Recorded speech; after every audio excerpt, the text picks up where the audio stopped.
Promised Land, the Rose Bowl, nestled beneath the San Gabriel Mountains. Warm, sunny perfection on this New Year's Day. And a Rose Bowl game that represents both the changing landscape in this sport and the grand tradition of this game. It's a quarterfinal playoff, Midwest versus Far West, but neighbors in the Big Ten Conference. Welcome to the College Football Playoff quarterfinal at the Rose Bowl game, presented by Prudential. Spot in the semifinals at stake. Texas and Arizona State locked in overtime. A Sun Devil comeback, making things very interesting in Atlanta. Notre Dame, Georgia, as you may know, postponed until tomorrow evening as a response to the tragic terrorist attacks overnight in New Orleans. This is a rematch of a classic game, one of the season's best games, mid-October in Eugene. All the stars played really well, Kirk. There were 7 lead changes, 3 in the fourth quarter. Yeah, a game that you had hoped there might be some big plays on both sides. Ultimately, it came down to Oregon with a chance to win it.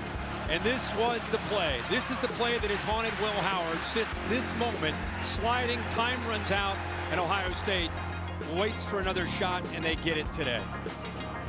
Many thought they might square off for the Big Ten championship game. Now they do so here in the quarterfinal. Chris Fowler, Kirk Herbstreit, Happy New Year. Our privilege to call this game together for the 9th time. This is what, your 16th Rose Bowl. Yeah, I've been doing a few of these. I mean, there's a wrinkle, of course, with the CFP 12-team bracket, but it just feels right to have Ohio State and Oregon.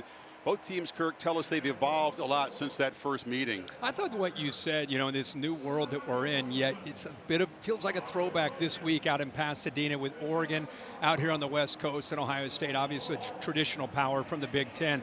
And here we are. You get a chance to get this rematch, but for these guys, it's not about the rematch.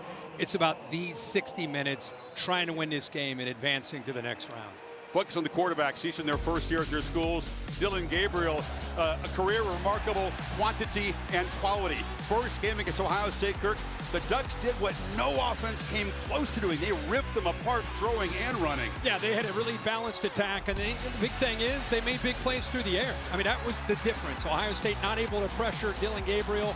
He had a monster game. I think it gave him a great deal of confidence as he gets ready tonight inside this locker room here at the Rose Bowl. We had a chance to visit with him. He's not short on confidence. 63rd start in his career when you look at UCF, Oklahoma, and now at Oregon. So there's not a whole lot he's not seen, and yet at the same time, I think he's very anxious to get out in the field and lead his Ducks with another shot against the Buckeyes defense.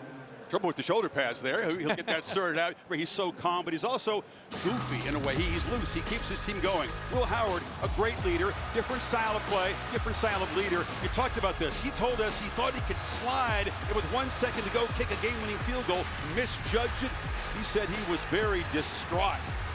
Yeah, this really affected him in a big way, and I think he's been very outspoken about that. He shared a lot with us about how that impacted him from that moment, and he's been driven to get a chance to get back at not just Oregon, but get back at having a chance to play in these big games. He, I think, had a bounce-back game after Michigan. We called the game last week in Columbus against Tennessee. He was flawless. Ohio State's offensive line protected him, gave him a chance to make some big plays through the air, and they're going to look to try to do the same kind of thing, take care of him, get their running game going, be balanced, but his leadership will be the key. There are so many stars on either offense. Which defense can step up and make a big play? Which team's going to have the ball last? It has that kind of potential to produce some Rose Bowl magic today, doesn't it? You're exactly right. I mean, if it goes anything close to like the last matchup, it will be like Will Howard had. Will he get the ball in his hands with a chance to go down and maybe win the game? It won't be a different result. We'll see. Plenty of scarlet, plenty of apple green here in the Rose Bowl. Let's go down to the field. The Oregon Marching Band under the direction of Dr. Eric Wiltshire for the playing of our national anthem.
Goosebumps guaranteed each New Year's afternoon here. B-2 Bombers from Whiteman Air Force Base in Missouri.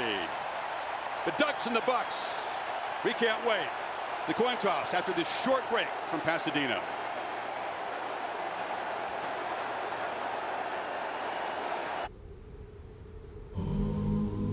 Something old meets something new. Pasadena's famed Rose Bowl. The granddaddy of them all. Born in 1902, and the brand new college football playoff. Every phase of this game, Ohio State just really dominating. Touchdown, Ohio State! This was a Scarlet smackdown. You can tell from the jump that they had a look in their eye that they were going to win this game. While the Scarlet and Gray cracked the Vols' code, number one waited in the wings. We get an opportunity to go out here and tell them what Oregon football's about. The undefeated Ducks are the door prize for the Buckeyes, Finish! Everything you've got left in the tank! who seek revenge. Howard will run. Game is over. It's a final. The way that last one ended doesn't sit right with me. I'm just thankful we get another crack at them. This is all we got. It's going to go home. Ohio State, Oregon, a Rose Bowl classic. The future of college football has come to the game where history always holds on.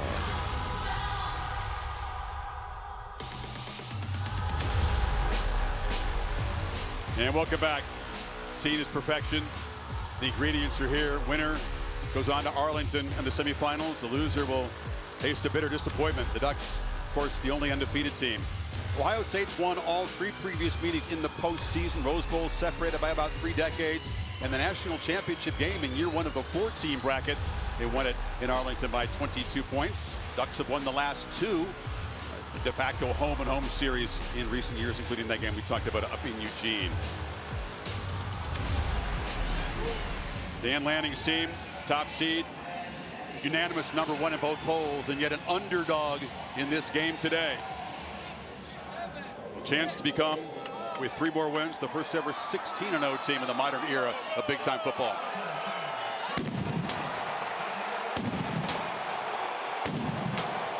Unis are fan favorites. The apple green tops, white pants, and the shiny silver helmets. 24 days ago, they won the Big Ten championship, dominating Penn State, so 2 more weeks of rest than the Buckeyes. Yeah, that's a big deal, obviously, after a long grind to get to that Big Ten championship. And here come the Buckeyes. From the frozen tundra of the Horseshoe, clobbering Tennessee, to Sunsplash Pasadena. Ryan Day, always concerned what the crowd balance is. What do you think it is here, scarlet versus green? What do you think? I mean, 60-40 Oregon? 60-40 Oregon. Yeah, I think so. I mean, all the way down here, this entire side goes all the way around. I don't think either side's going to be too concerned about crowd noise against them. Captains for Ohio State. Good Caleb Downs there. Micah Buka, should say. Travion Henderson. Captain Cody Simon. Dylan Gabriel.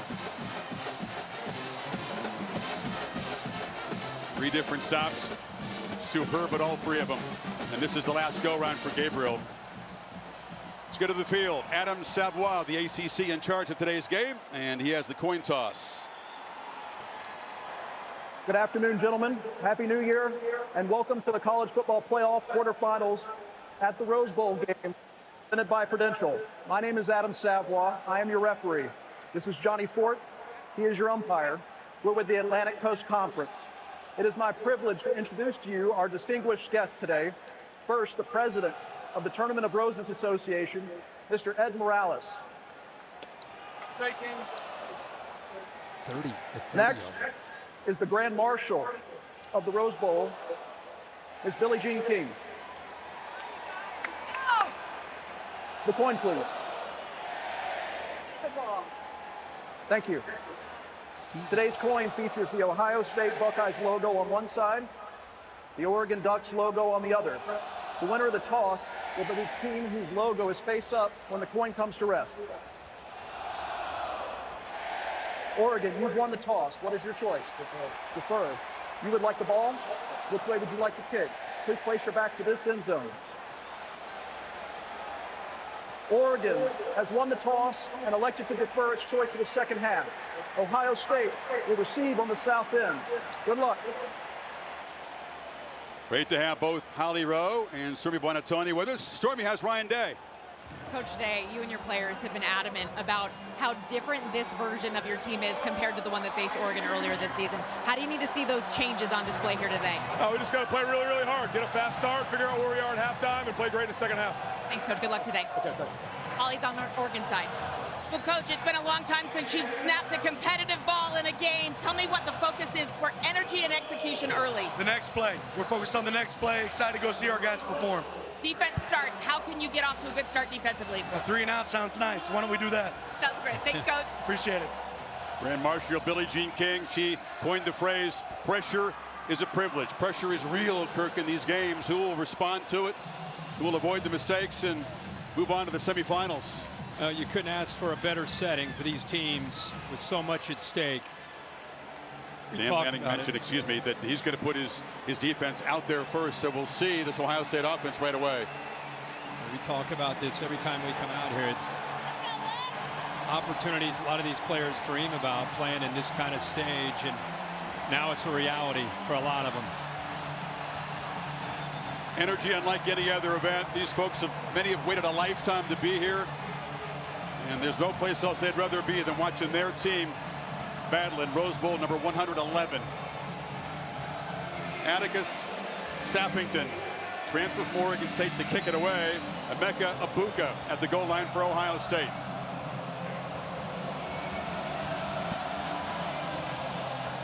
Just like you, we hope we're in for something special here this afternoon in Pasadena. Ibuka will wave for a fair catch, and so the Buckeyes will start from the 25-yard line. Will Howard played the best game of his career against Tennessee. Tough conditions, Kirk. He was precise. He hit his downfield shots. They got off to a great start and never let up. Think about what you just said. This guy's played a lot of football games. Coming off of that Michigan game, how well he and the offensive line and the entire offense played. I think Chip Kelly was masterful in the plan. I think Ohio State regained their confidence, and now they get a test again in a very different style of defense that Oregon plays. It's not the physicality of Tennessee or Michigan up front. A lot more movement, more stunts, not as big, but much quicker with the way they play on this side of the ball. G. Scott was the tight end. He motioned out. Howard looking to throw. Wide open. Down the sideline. It's Scott, the tight end. A little wrinkle on the opening play and a huge gain into Ducks territory of 30 yards. Well, they moved G. Scott out in motion, just kind of like typical Chip Kelly. You motion him out, and once you move him out of the backfield, it's Chip Kelly. It's just, okay, let's throw the perimeter game real quick. No problem. Nope. Instead, they delay it, go down the sideline. Nobody picks him up. Oregon completely fooled. Chip Kelly on the very first play. The book on him is get the ball out on the perimeter. Quick pass, shows it, and then the tight end slides down that sideline. Great call on that first play. Scott's become a weapon in these playoff games. Impact in the first play. Quinshon Judkins is the back. Howard fakes it to him. Rolls. Sideline throw over the head. Tried to get an early touch to Jeremiah Smith, who hurt the Ducks in that first meeting. I'm going to guess he's one of your impact players. I think that's safe to say. Okay, good. Yeah. We're gonna look at him as my first impact player. When Four's alone, one of the most elite, electrifying players in the country, they'll look to get the ball to him. Trevion Henderson and Junkins, who's in right now, 32-1. Birch is back, number one on the other side for Oregon. Did not play the first two times. The first time they played, he'll be back this time. And then you have Jabbar Muhammad. These corners are going to be on islands. They're going to need to hold up against these receivers. Take it to Judkins again. And there is Smith roaming free. Breaks a tackle. Ohio State strikes quickly from 45 yards.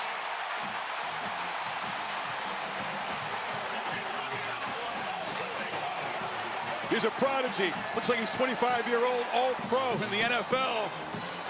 And just like against Ducks in the first game, a quick strike for number 4. Wow, what a job of not only executing, but like the Tennessee game, setting the tone.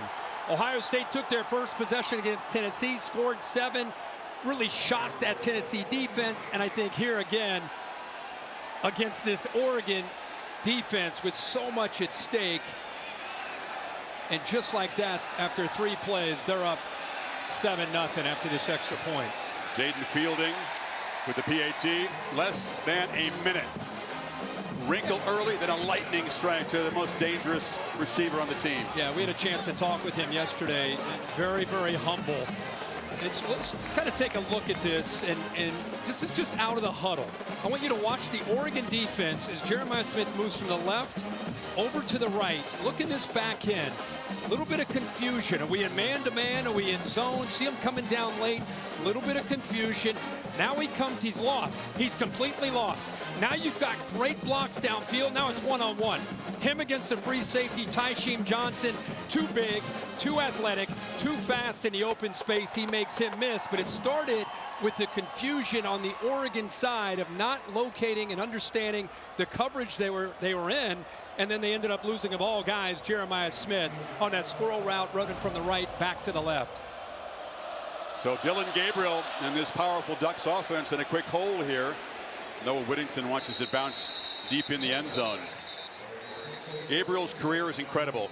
Those bars represent 3,000-yard seasons. 3 different stops, 6 years of football. Incredible. More than 14,000 passing yards, more than 15,000 total yards, chasing records. I've never seen anything like that kind of production. 63 starts, and at this position, there's nothing more valuable to any quarterback than experience, and that's what he has more than anybody. First play, Jordan James, their main running back, is going to be tracked down behind the line by Cody Simon.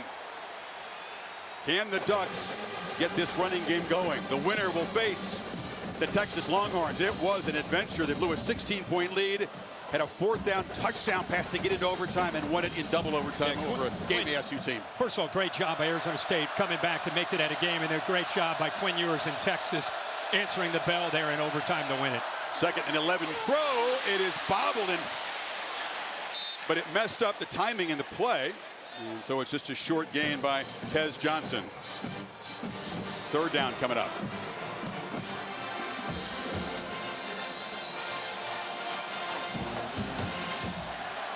Welcome to Pasadena off that incredible finish in Atlanta. We'll try to top it here early stages, and Ohio State already has jumped on top. 3-play, 75-yard touchdown drive, less than a minute. This is Oregon's first possession. And Dylan Gabriel trying to convert on 3rd down, finds Jordan James, and he's going to be stopped just short of the marker. So the Buckeye defense gets off the field here quickly. Ohio State did a nice job on the opening play to get this offense behind the sticks. Really attacking, aggressive. They play with a great deal of confidence. They've played well all year. And after the big touchdown by Jeremiah Smith, the defense responds themselves with a 3-and-out. Ross James on to punt. Will, of course, throw plenty of wrinkles at you in special teams. Brandon Innes is the returner for Ohio State. It's a low kick. Innes is going to wave for a fair catch and makes it at the 22-yard line. Talked about the touchdown to Jeremiah Smith, who tormented the Ducks in the first meeting and torched Tennessee, sprinting to the end zone. 2nd possession for Will Howard and Ohio State coming up.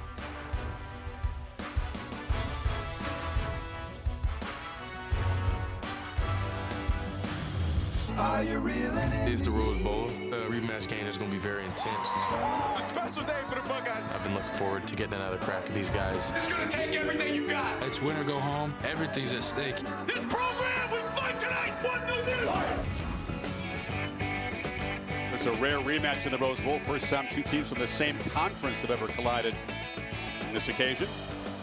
Ohio State from the 21 with a quick lead. Howard again from the pocket, well protected, shakes a shot downfield, and going up and making the catch is Smith. And Ohio State, just like against Tennessee, clicking early. They do a good job of, in that bunch formation, they get isolated one-on-one, and these are the matchups you knew you were going to see. Jeremiah Smith, incredible confidence, and he should. Goes up 6'3", 225 pounds, able to make that catch. Keep this in mind. Nico Reed is about, they list him at 5'10", he's probably about 5'9". Jabbar Muhammad listed at 5'10", also about 5'9".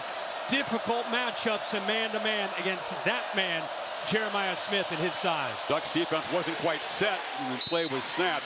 Smith was pretty bold, by the way. He said, I cannot be covered one-on-one. And here's an example of that. This is a play where Oregon was confused. They lost him in man coverage from the right back to the left. You get him in the open field. It's not just this guy's size. It's 6'3", 225. It's his speed and his body control and his ball skills that he has to go along with it. Already, Chip Kelly clearly going after that matchup to get for the football. Again. Third catch, and Smith collects it and gets a first down at the 35, a dozen more yards. They had him stacked up that time against Emeka Buka. This time they move him, create again a little bit more space. I don't know how he keeps getting lost, but I'm guessing Dan Lanning will get the defense over there and say, guys, no matter what the call is, we can't give him space when we play zone. You know, we've got to be able to have an awareness of where he is. We've got to squeeze him in zone, and if we play man, you better have a safety over top, or he's going to have a field day against his secondary. Howard 4 of 5, already more than 100 yards, looking for more. Right down the seam, that's an overthrow. Carnell Tate pretty well covered. I'll tell you, this team, when they play with aggression and freedom, you can't believe what happened against Michigan. That kind of performance in a big game. They're so different when they attack this way. Yeah. I mean, we saw it against Tennessee. You're seeing it here at the outset of this football game. I think the thing I want to just continue to go back to is the offensive line play. You know, they were very. People talked about them and what's wrong with them. To me, it's been what's right with them last week and the start of this game. Howard off the play fake. Is pressured and will not escape. He'll be dropped right near the line of scrimmage. Play made by Tuioti and Jordan Birch, the edge rusher who was not in the first matchup between these two guys. Talked about the Ohio State offensive line. Donovan Jackson, elite guard, slides to left tackle. Hinsman taking over for a guy who won the Remington Award, Seth McLaughlin, a unanimous All-American, and well. Yeah, I mean, he sure has. Hinsman has some experience, but anytime you take your leader away in McLaughlin, it's obviously going to take some time, but they have really stepped up, as we mentioned here, these last couple games. Smith one-on-one to the left on third long, but Howard didn't have time to get him. Tried to check it down to Henderson, but the pass rush there of Jordan Birch, and the Ducks defense makes a stop. It's 4th and 10. Yeah, I think this was, again, the guy, Jordan Birch did not play against Ohio State. He had a knee injury, missed that game. A lot of Oregon fans very excited to see what he could do in this matchup to get him back, because he can win one-on-one with his size. Keep in mind, this guy's 6'6", 290, but has some twitch to go along with it. And that time just beat Josh Fryer with power to get by him and get into the backfield. Punt formation as Joe McGuire goes out there. They're not going to give Fielding a chance for a long field goal. Of course, the Ducks will be alert for a fake here. McGuire is going to try to kick it with backspin and pin the Ducks deep, and that is going to bounce into the end zone. So not what they were hoping for, as that eluded the gunner. So the Ducks, second possession coming up as Gabriel and Oregon try to get some traction here in the Rose Bowl.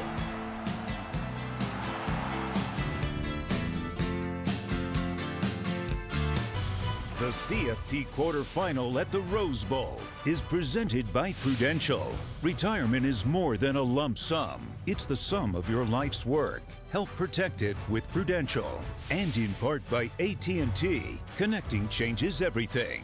And Taco Bell.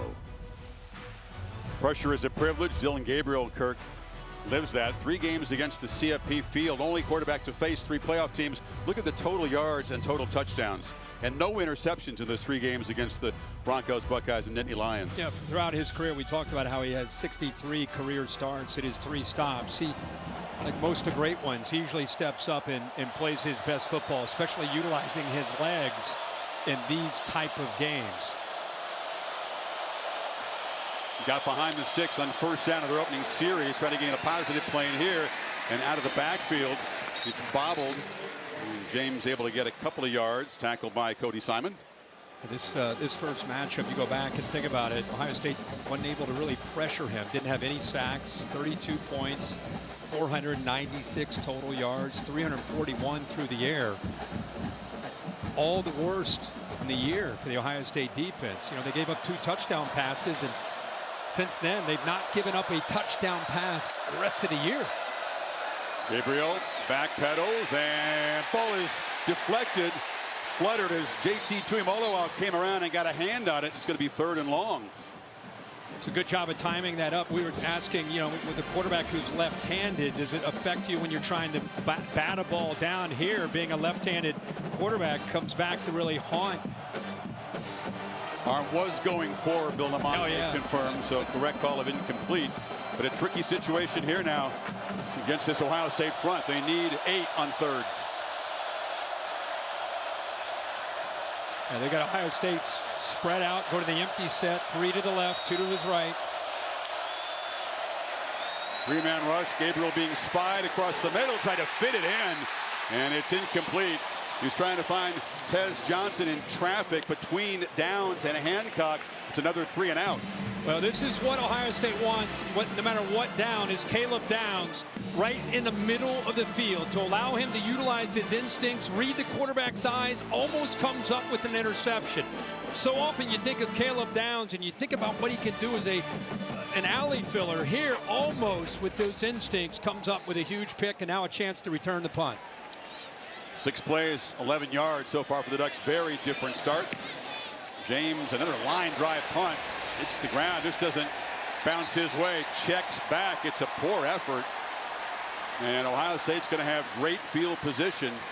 Just 33 yards on that boot. Will Howard brimming with confidence in our meeting with him, and it's playing like it so far.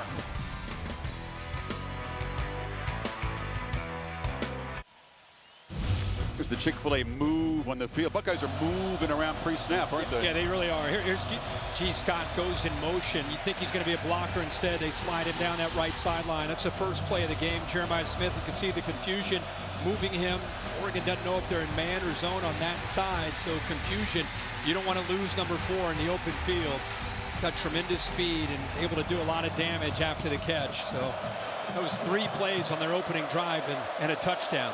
Tough spot for the Ducks defense, who made a stop, and Ohio State had good field position last time. Got to try to do the same thing again. Emeka Egbuka catches a dart for about a 7-yard gain. 9 of 10 of his passes now, he's been able to sit back and work through progressions without worrying about the pressure. It's a combination, a really good job of their play calls, keeping the defense on their heels, and the offensive line playing well. Henderson, stutter set, and cannot quite get the edge, but it's enough to move the sticks for a first down to the 42. No, he's averaging 7 yards a carry this year. He and Junkins together, just a really good tandem of backs that they have, and both of them electrifying when they get out in space. Thought in the Tennessee game, Henderson had an outstanding game. Might see some more 2-back look. They're both such dangerous receivers. It really does stress the defense, doesn't it, when they're out there? Yep. Sarafeld has moved from the left guard over to the right guard, and Luke Montgomery played in that Tennessee game in at left guard. Off the fake down the middle. Caught in stride. Egbuka touchdown. Buckeyes on fire.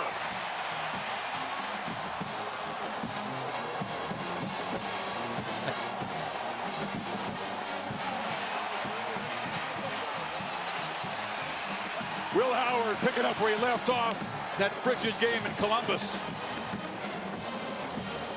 Boy, when he has time to throw and he has a chance to step into these throws, he continues to prove how accurate he can be with those downfield passes to these great receivers. Aggressive approach, right? You get good field position off the poor punt right down the seam to the almost forgotten receiver. Yeah, right.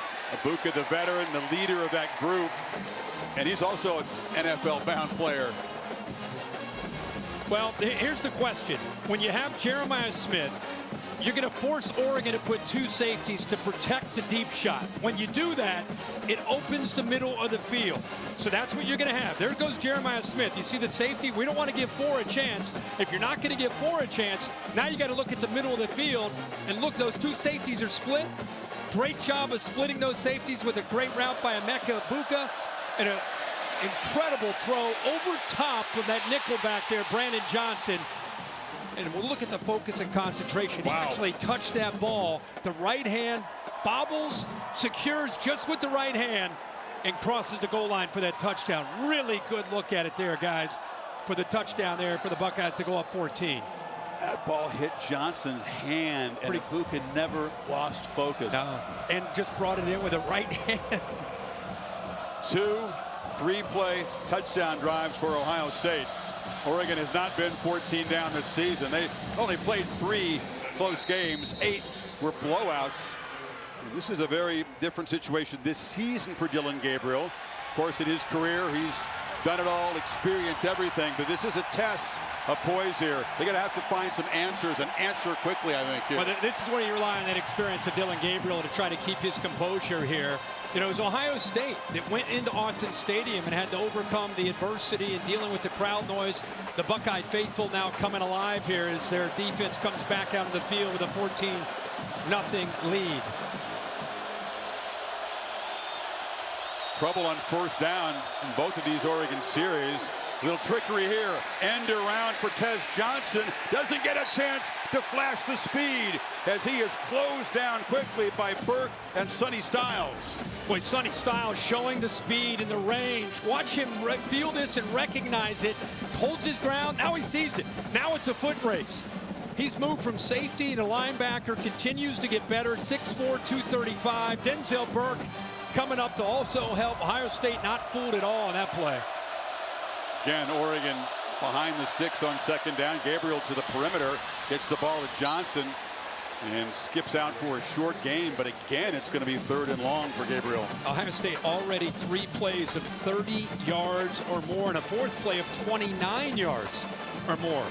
And the Ducks' longest play so far, just 5 yards. Complete domination here in this first quarter so far for Ohio State.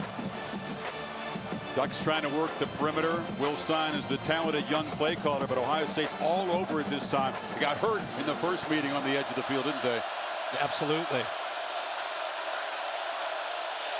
2 tight ends motion in. Ohio State doesn't bring pressure. Gabriel has a lot of time, checks it down. This is Terrence Ferguson, and the big tight end is best buddies with Gabriel. Gets the Ducks first down.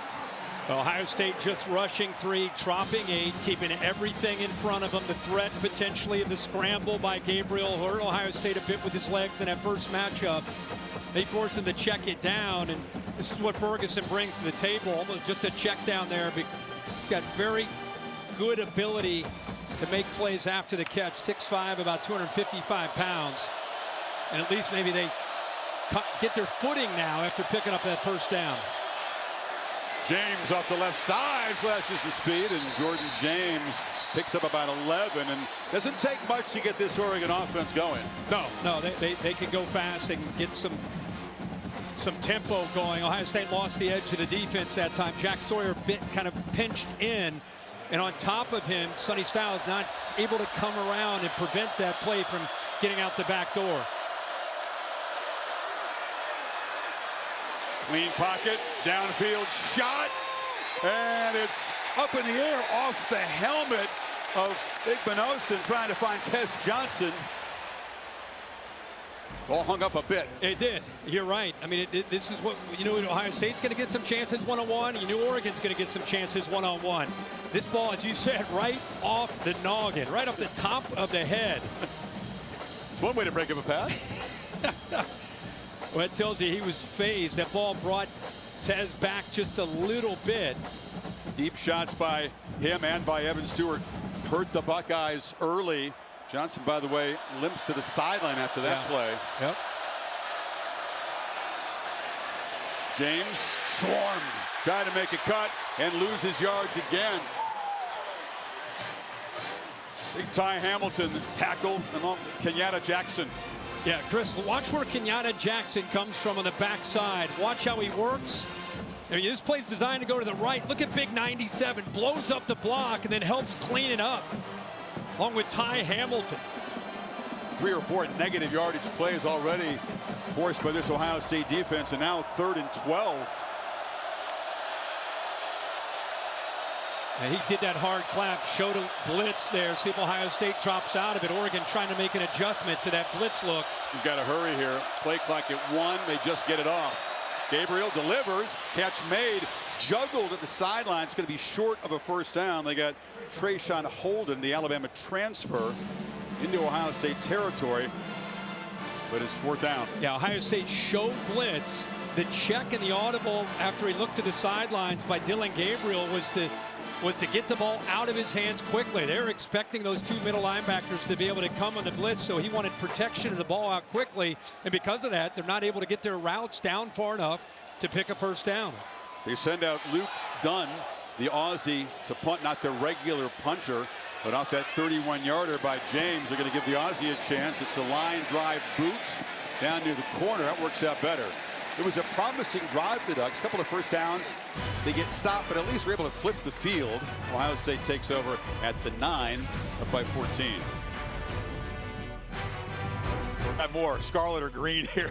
Goodyear providing the aerial coverage. Best seats in the house since 1925. Happy 100th anniversary to the Goodyear blimp.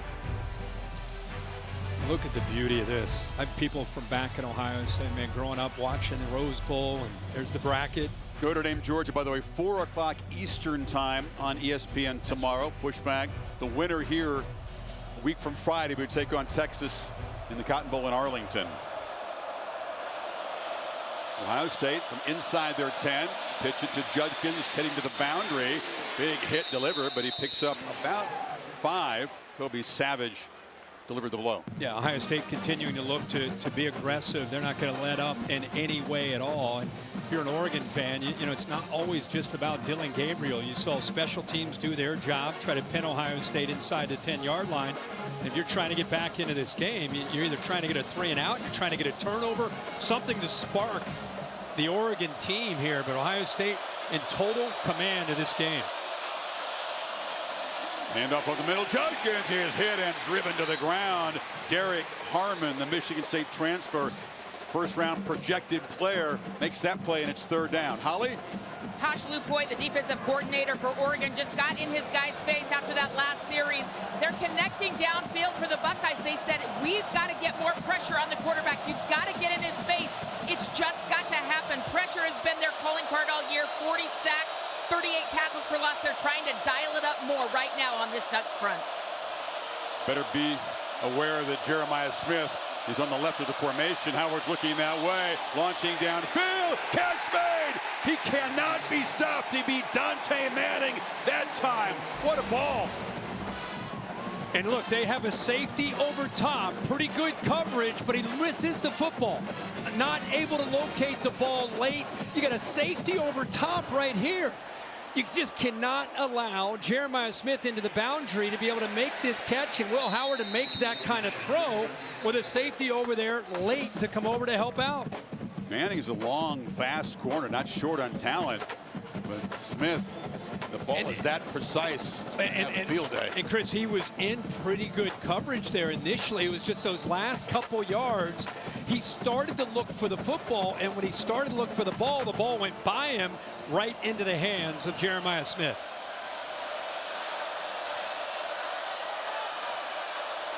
Oregon territory off the fake. Howard rolling and flips it over the head of Smith that time. Rare inaccurate throw from Howard so far. And then you could see the adjustment. That was the play they scored a touchdown earlier when they brought him from the right to the left. It was a touchdown. This time they bring him from the left to the right. And you have an Oregon player, Brandon Johnson, a nickelback, that actually tried to run with him. Jeremiah Smith, this guy's 6'3", 225, but he can run. He said he's never been timed in a 40 in a long time, and he said he's probably about a 4.4 in his mind. 3rd down again. Another chance for Oregon's defense to get off the field here. Howard has some protection. Ibuka's open across the middle. He eludes one man and is knocked down at the 32 by Johnson, but another first down. Watch how they sneak him here. What I want you to also see is the linebacker, to me, kind of gets lost here in coverage. He's in position. He just no awareness for the ball and the route. And that's Jeffrey Bassett, who's the leader of this defense. And that time, just eyes on the quarterback instead of looking around, anticipating that route coming inside on him. One of the best defenses this year in preventing yards after the catch. Barely 3 yards on average. And Ohio State's taken off with some huge gains after the catch so far today. Howard already over 200 yards passing. Yeah, 212 in the first quarter. How about Jeremiah Smith, first quarter? I mean, we thought Jackson Smith and Jigba, I can't remember if he went over 300 yards that day against Utah, but you got 118 yards receiving already for the true freshman. Final 30 seconds of the quarter. Howard had 160 yards, Kirk, passing in the first quarter against Tennessee. So fast starts have been featured in the postseason. Two-back look here.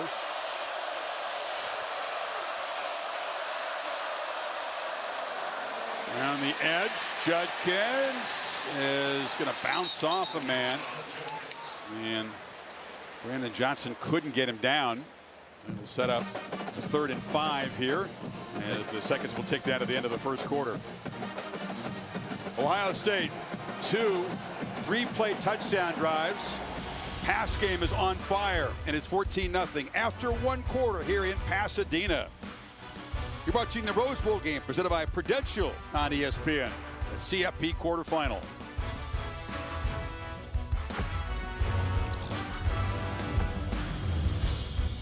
Set for the second quarter, college football playoff quarterfinal at the Rose Bowl presented by Prudential. Dominant first quarter for Ohio State, 233 total yards, 37 for Oregon. And the Buckeyes with a 3rd down play to open the second quarter, trying to add to the damage.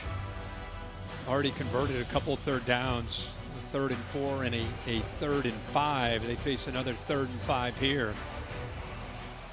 Smith off to the left.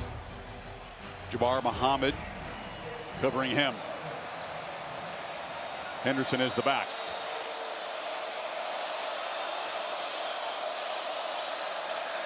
Howard looking over the middle, and it's incomplete. Tried to find Smith there. Jabbar Muhammad sprinted across. I believe he got a hand on it. Yeah, watch again, you have the 2 high safety looks, so you got to work the middle of the field.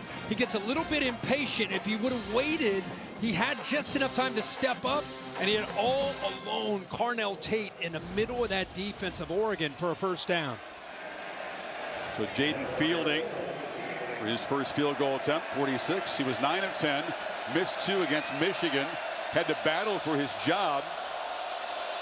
Missed the only attempt against Tennessee, but that was a 56-yarder on a cold night, and this is right down the middle. So Ohio State takes 10 plays, 63 yards, and adds to the lead. 17-0 now. Time now for the Now What moments presented by Prudential. And now what is number 4. Just him again. When in doubt, I think Ohio State came in with a plan, much like the Tennessee game.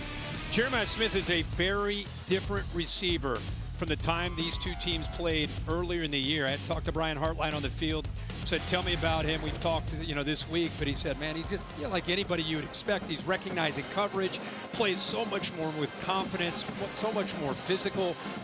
I think I asked him yesterday, I said, what's your biggest advantage out there just going through this year? He said, probably my size. That's the thing I think has been the difference. It's 6'3", 225, and there's some guys you want to compare him to. I think Terrell Owens reminds me a lot of a young T.O. Julio Jones, of course, had a great career at Alabama, went on to have a brilliant career in the NFL, but those are some of his favorite players. He also brought up Andre Johnson, the great Miami Hurricane, went on to have a great career for the Houston Texans. So talking about a one-of-one type of receiver, this guy's only a true freshman. 19 years old. And we're comparing him to guys like that. There's Chris Carter. I mean, Ohio State fans get to enjoy him for a couple more seasons, Kirk, but let's be real. If he were draft eligible, I mean, he's going quickly. Yeah, he's an elite player, but it's not even on his mind. He's talking about how much work he has to do. One of the most humble young superstars I've ever been around, and just talking to him and making that wide receiver room of Garrett Wilson and Chris Olave, Jackson Smith and Jigba and Marvin Harrison and so many more. Very, very proud of what he's doing.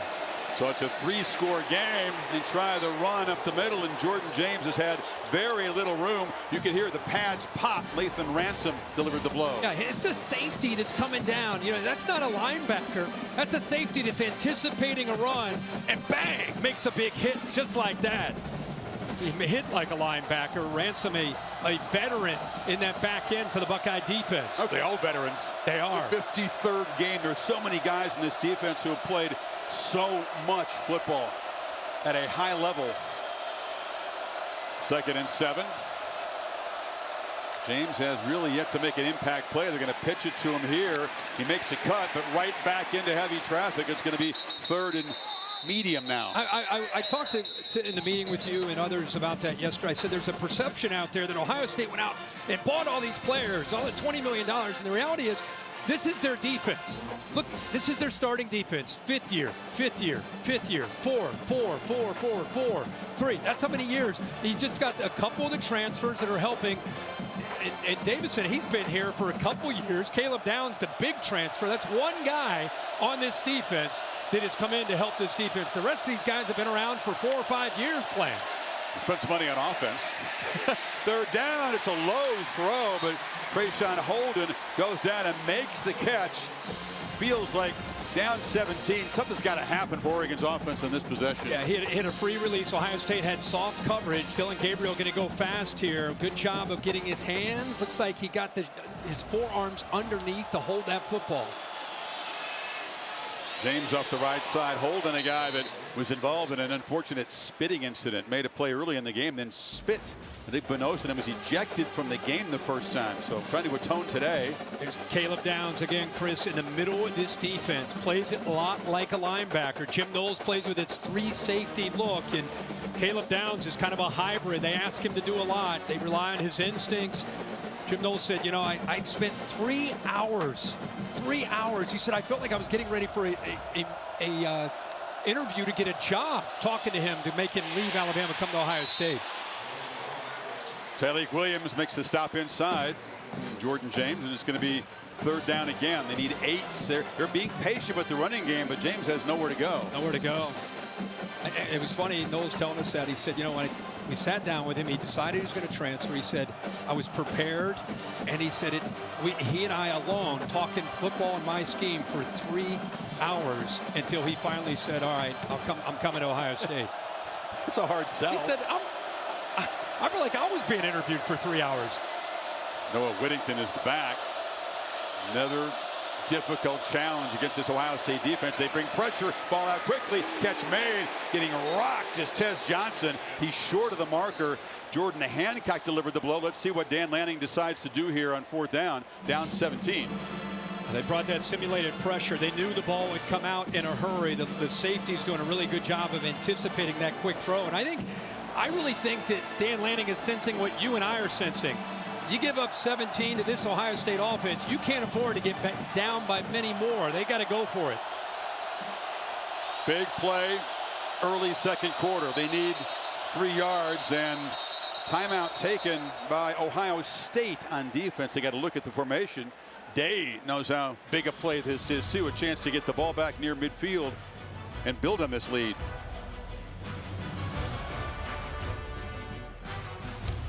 Big moment here. Ducks on the road, on the ropes, down 17, needing to convert on this 4th down. They've targeted Tez Johnson, their top receiver, 5 times, Kirk, but it's only produced 13 passing yards. Evan Stewart, 2nd leading receiver, hasn't yet been targeted. Terrence Ferguson, a potential weapon, the tight end position here. Just find a way to get 3 yards and get into Ohio State territory and begin to hit back if they can. Whittington is the back. It's Tez who comes in motion. Gabriel threw it off the hands of Cody Simon. It was thick and pick 6. A little pressure there, and Ohio State gets a stop near midfield. Again, this look that Jim Knowles has gone to with the 3 safety looks keeps Caleb Downs in the middle. And I want you to watch the defense anticipate these inside routes. Watch Cody Simon right here take away. There's just nobody open. They feel it. They feel it. and then they're able to bat it away on 4th down. And that's just really good understanding of the scheme, using your eyes, understanding the awareness of the receivers coming into your area. Simon almost steps in front of that, intercepts it, takes it back for a touchdown. Ducks averaging just 3 yards per play in their 20 snaps so far. Be ready for a shot. If you don't have a safety over top, Chip Kelly in plus territory. Tight ends bunched off to the left, and they feed the ball up the middle, and that's Judkins who falls forward for about 5. Talked about the importance of the 2 quarterbacks. Gabriel with the gaudy stats, 3rd in the Heisman Trophy voting. But look at the performance by Howard so far. 212 passing yards, a couple of touchdowns. Hasn't been pressured that much. Talk about a guy walking around with just a ton of confidence. Number 18. See if they take a shot here. Howard looking to launch right down the middle. Smith is wide open. Too easy. One play off.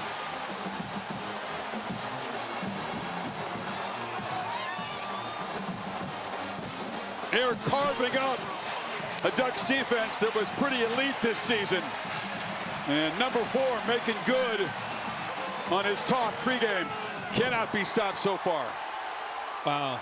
Right now, Dan Lanning's defense, it's not just a matter of making plays, it's confusion. It's Chip Kelly, it's formation into the boundary, it's motioning out of that. I mean, everybody in the world knows you can't leave number 4 all alone, and yet he is. And why is that? That's what the Duck fans are asking. Yeah, I don't want you to just watch the motion by Emeka Egbuka. I want you to watch the Oregon defense on the back end respond to the motion. They're trying to get on the same. Look at them. They don't know what's going on, and there he is right in the middle of the field. Look, free release. Nobody jams him. No chance that safety is going to stay with Jeremiah Smith. Give Chip Kelly all the credit in the world for this plan again that he has come up with. The offense is executing, and Oregon's defense is lost and down 24 here in the second quarter.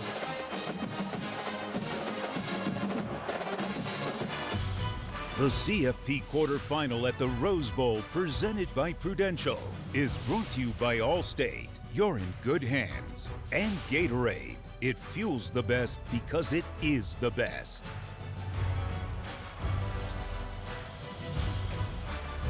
All Ohio State so far.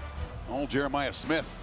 Look at the safety turns one way. I mean, by the way, that's nothing against Oregon and Tysheem Johnson. That's the AT&T connected cam.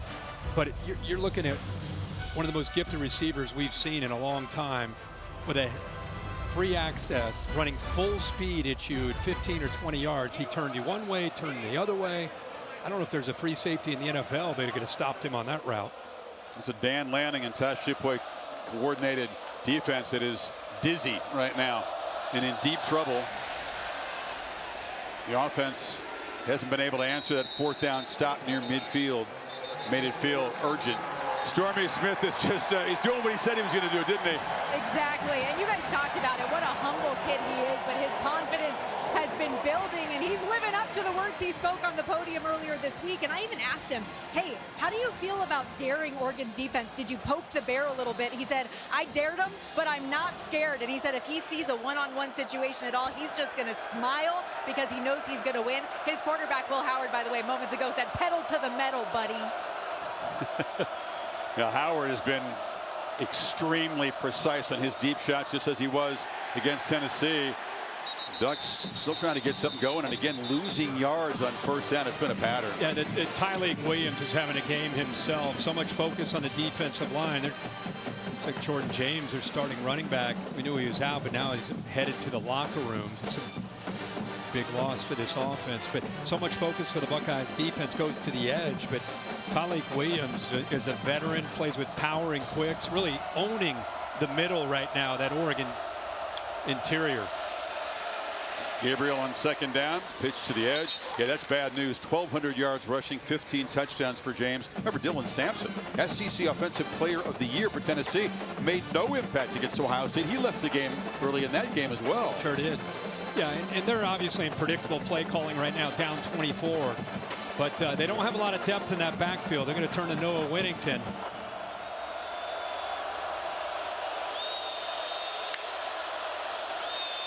Gabriel just still searching for answers. 63rd start. Very, very few, if any, have looked like this, and certainly none this season. Play clock at 5. Buckeyes rush 4. Gabriel has time, but now runs out of it on the move. Low throw. He's into danger. Caleb Downs, who had a pick in the Rose Bowl last year for Alabama against Michigan, was close to a pick there. Well, it's almost his second that he came close to. Again, this guy can do it all. He's basically the Jeremiah Smith of the defense. You know, he's that important. He's coming from the middle of the field. That's where they put him in this 3-safety defense look to allow him again to just kind of roam, let him see it. His recognition, the transition, as good as Jim Knowles has ever been around. Ducks have not been able to effectively stretch Ohio State's defense with shots. It's all been near the line of scrimmage. That's not unusual for them, but the gains after the catch have been negligible. Gabriel just 54 yards passing. Ohio State, great history here in the Rose Bowl, in this new look Rose Bowl. Somewhere Woody and company are smiling about what they've seen so far here. Welcome back to the Rose Bowl. For the Oregon Ducks, 2 of their most prolific weapons are currently out of this game. Jordan James, a 1,200-yard rusher, was taken to the locker room after this hard hit. I'll give you an update as soon as I have it, but we are believing that he sustained a blow. The other important thing right now, though, Tez Johnson, 78 catches coming into this game. They just did a long, expansive evaluation of him on the sideline here, looking at that neck, his upper back, his upper vertebrae. Those are 2 big guys to be out for Oregon right now. I'll try to keep you updated.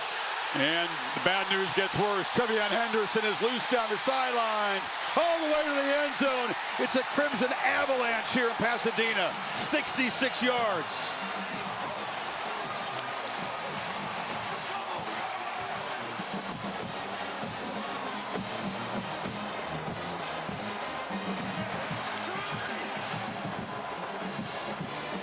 Well, we talked about how good he looked last week against Tennessee. Such fresh legs.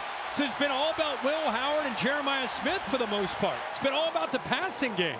We were talking at the break about, you know, they haven't really had to turn to the running backs. And now they show the dominance that they have and how complete they can be and how balanced they can be with Trevion Henderson getting his hands on the ball. Yeah, 6 drives. They've scored 5 times. 4 of them touchdowns. Explosive plays. That was a big feature in the first meeting for both teams. It's one-way traffic here in Pasadena. It's starting to look like Chip Kelly's offenses at Oregon. He scored in a minute 05, 43 seconds, and 11 seconds. And here's the counter. They ran this, I think, 18 times against Tennessee. Pulling the backside guard, pulling the backside tackle. In order to do that, you need good blocks on the front side. And now you get him in space. His secondary, they've had a rough day just trying to defend the speed of Ohio State and Jeremiah Smith in the passing game. Now you got to come up and run support and deal with this guy. Man. Touchdown drives were 3 plays, 2 plays, and of course that was a 1-play sprint by Henderson. 21 minutes or so, 31 points. This is a serious test of will for Oregon and mettle. They are reeling. I mean, it's all they can do to, you know, keep any sense of hope. But this guy is as stunned as anybody. I think the way his defense has been overmatched so far. Yep. I think Ohio State, talking to their coaches, I don't necessarily think that they're stunned. I don't think they thought it would be like this, but I think they're very confident with the matchups. I asked Chip and I asked the offensive coaches, what do you think of the Jeremiah? You like the Jeremiah Smith matchup? Yeah. Do you like the Buka matchup? Yeah. We like all the matchups, and I think they're showing that right now with this start to this game. There's Jeremiah Smith. Kelly, of course, who was a figure that helped elevate Duck football, got to the championship game, lost a close one to Auburn. And Chip stepped out for the moment. But when he went to UCLA, wasn't able to beat Oregon when his old team, and didn't win the first matchup. But as in the flow, as they say, and what is not flowing is this Oregon offense. I mean, you try to work the running game again. James is not there, and you lose yards again. Let's just all take a step back for a second. 8:30 to go in the second quarter in the Rose Bowl. In a quarterfinal playoff game, Oregon is 13-0. They're undefeated. They've been 13-0 all year. They beat Ohio State in Eugene earlier this year, and it's 31-0 with 8:14 to go in the second quarter. Batted down off the edge. That's Jack Sawyer, co-captain of this defense, who does that very well. Well, it makes sense that Will Stein would say, well, what can I go to slow these guys down? Let's try to get a screen. You know, maybe that'll work, but instead, that's what impressed me so much about these defensive ends. If they don't get a sack or they don't get to the quarterback, they're so athletic that they have the ability to still impact the play by batting the ball down. He did it a number of times last week against Tennessee. Tez Johnson, by the way, back on the field for this 3rd and 12. Gabriel has time this time, rolls out and flings it along the sideline, and it's incomplete. Again, there was Caleb Downs tracking that way, breaks it up, and Oregon will have to punt yet again. 4th 3 and out today. You know, again, I keep saying about Caleb Downs, you might want to go away from number 2. Number 2 on 3rd downs, he has cover ability like a corner, but he's a safety. And he plays backyard football. On every 3rd down, he just waits for the crosser to come, he locates it, and then plays great in man coverage. You got to find him in the running game because he's a beast defending the run. Got to find him on every snap. Downs, by the way, is another ugly punt. Sliding fair catch. He's the only unanimous All-American in this game. Seth McLaughlin for Ohio State was, but he got injured, and he's a sophomore. Sophomore unanimous All-American. That is a very, very high honor. Very few of those guys. Yeah, very, very few. True, even as a true freshman last year when he's in Tuscaloosa, Nick Saban of all people, many good players as he had a special relationship, special appreciation for Caleb Downs. And when he retired, that's when Caleb Downs decided to open it up and see where he might go. And that's why I mentioned Jim Knowles was one of the coaches he sat down with, and after 3 hours of talking with the Ohio State defensive coordinator, he decided he would head to Columbus and play for the Buckeyes. What if Chip's back in position here, call plays, and he's going to call another shot? You figure they're not going to throttle back. No. Of course, even a handoff has the ability to produce an explosive play. This is Judkins, who just barrels into Oregon territory. What about this Duck defense? I mean, it's a pretty shocking performance, really, on every level. Yeah, it is, and I think the defense right now, they've lost their stinger a bit because of the way their own offense is playing against the Buckeyes defense. They have never experienced anything like this. Defense known, Kirk, for relentless effort, chip on their shoulder, great communication, all the intangible things you want a defense to have, not there at the moment. Judkins, and he's going to be slung down at the 41 after another solid gain on 1st down. And you're also talking about Dan Lanning. If you talk to the not just Ohio State coaches, but really any of the college coaches, the entire coaching fraternity, Dan Lanning has as much respect for his defensive acumen as anybody. He came up with, with Nick and Kirby Smart, Tosh Lapoise, the defensive coordinator. Their scheme, again, if you go to clinics, people point to these guys as defensive gurus, but end of the day, it comes down to X's and O's in one-on-one matchups, and who's better? Right now, it's been Ohio State. Abuka, little pop pass, and Oregon able to chase him down at the corner. Tackled about a 1.5 yards, 2 yards short of the marker, picked up 4. Jeffrey Bassa made the tackle. Again, Texas up that incredible game, up 16. Arizona State forces overtime. Texas completes a 4th and 13 touchdown pass. Eventually, touchdown 2-point conversion in the second overtime secures the victory. And again, it'll be a home game for the Longhorns in Arlington a week from Friday. And whoever faces this Ohio State team is going to need all the help they can get. That's Howard just leaning forward. I mean, It's a sneak from like 2 yards away, and he got it easily. There's nobody over the center here, Hensman.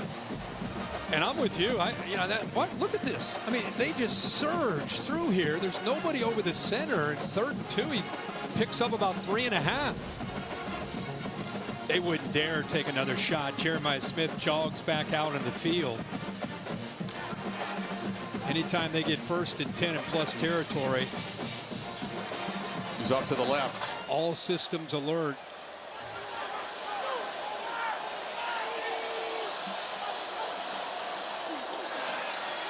And he's got it on the reverse. Smith hasn't been used as a weapon in the running game all that often. Picks up about 5 there. I think the game plan was, let's get the ball to 4. Ready, break. That's why you're a sharp analyst, man. You're all over it. No, I'm just saying. You spotted that. No, from the beginning, on the chalkboard, in the locker room. 4, when in doubt, just get him the football. Pretty much the same game plan against Tennessee, first round. Yeah. But even more pronounced today. Just get him his touches. How many touches did he have in the last game in the regular season? Only a couple. Yeah, couple targets. You know, there's a chance for Carnell Tate, who's a really talented receiver himself. He's the 3rd guy on this season. Big, tall player from Chicago, picked up 10 yards. A lot of teams, he'd be a feature receiver. Well, he is 6'3", 191 pounds, and will continue to grow and become an elite receiver. Boy, Brian Hartline, he knows how to recruit great receivers. He knows how to develop these receivers, and they all leave and head to the NFL and do great things up there as well. They get coached hard, and that's what Smith has talked about. Hartline has very high standards. Funky look here in the backfield. Why not? Take a shot, and that's a shot for Tate in the corner. It's a rare inaccurate downfield throw. Nico Reed was in coverage. He's been so precise on the shots so far. Well, again, that's a run pass option. So Will Howard has the ability to hand that off and give it to Ibuka, or he looks out there and he sees one-on-one. And again, when he sees one-on-one, it doesn't just have to be Jeremiah Smith. It can be any of these receivers that he feels have a favorable matchup. He can abort the run play and take those shots. And you give a quarterback that freedom, he's going to take those shots every chance he can. Judkins on 2nd and 10. Knocked down after a short gain. Bryce Betcher and Brandon Johnson combining. So 3rd and long. Comfortably in field goal range.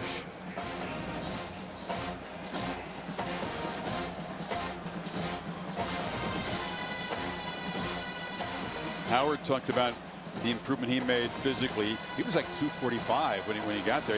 There's some portal weight that he put up, and he played much bigger at Kansas State. Really kind of leaned down, rocked up in the offseason.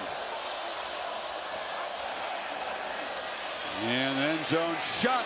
And it's over the head of Henderson, who was covered by Betcher, the linebacker. And his 4th down. Here comes the field goal team. Yeah, that was man coverage. Betcher, the baseball player who's really developed as a linebacker that time, eyeing Trevion Henderson the whole way. Good coverage there on that 3rd down play. Betcher, an interesting story. Double walked-on baseball, which was his main sport. Eventually got drafted this summer by the Astros. Spring training next up for him. One of the leaders of this Oregon defense, and it's going to be an interesting conversation in the Oregon locker room at halftime. You wonder what Lanning's approach is going to be. Fielding has been precise. Everything clicking for Ohio State. Knocks the field goal through, and the lead is 34. Oh, this had all the makings of another classic. That first game, those 7 lead changes, knockouts by Ohio State. I mean, what do you do if you're the Oregon side? You got to come back out for the second half. It's required. Well, I think you play not only for pride. You're a competitor. You're thinking about, hey, if we can get a touchdown kind of thing. But there's just nothing has gone right. Even the punting hasn't gone well. They can't run the football. They're losing the line of scrimmage on both sides. They can't get Gabriel every time he drops back to throw. His receivers are covered. And his starting running back right now is in the locker room. So offensively, you're just trying to get one small thing, a 1st down. I don't think they've been in plus territory yet. No, they have not crossed the 50-yard line yet. They got close in that fourth down, but that was the moment when they had a chance to maybe stop the bleeding. Yeah. Weren't able to come up with it. Again, you said it well. Particularly about a 13-0 team, the only undefeated team, won the Big Ten in their first year, and in complete command in a lot of their games, and it just came unraveled in the first couple minutes here. Goodyear providing the aerial coverage. 100 years of being an American icon, the Goodyear blimp. I mean, they also have run into a buzzsaw. Yeah. That Ohio State-Michigan game, I don't want to say it was like an anchor that was released, but Ohio State obviously a different team. These last six quarters, they've scored 71 points with almost 1,000 yards of offense. I mean, there's a play fake. Nobody's respecting the running game at this point in a 34-point game, and the check down produces just a yard or so. Now, that check down is an extension of the run game, but I'll tell you, the guy that needs to be talked about more in the middle of that defense is Cody Simon, a guy that's been around and been through a lot. He leads his team in tackles, leads the way, wears the green dot, communicates, gets everybody aligned. He's having a heck of a game in the middle. Johnson, mentioned he's back in the game. He's slot left. Again, Evan Stewart not been involved. They've got great tight ends. Kenyon Sadiq, Terrence Ferguson. These are great athletic tight ends. Just have not been able to make any impact so far. Wow. Second and long. Middle run, picks up 4, and see if they get another play off before the 2-minute timeout. I don't think they're in a big hurry. And seconds will tick down, and we'll pick it up on 3rd and 5 on the other side of this 2-minute timeout. The Ducks reeling in a dream season up until this point has been a nightmare for the first 28 minutes for the most experienced quarterback in college history. And on the other side, Will Howard in the flow again.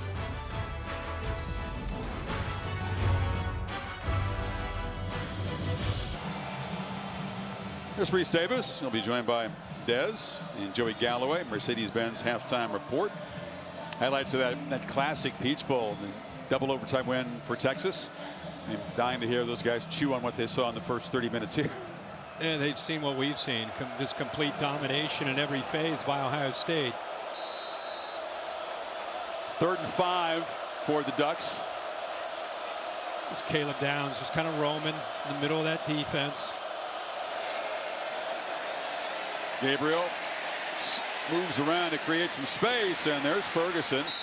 Tight end, and went back behind him to make the grab for 10 yards and a first down to the 40. That's the first time we've had a chance to see Gabriel get out and find an open receiver.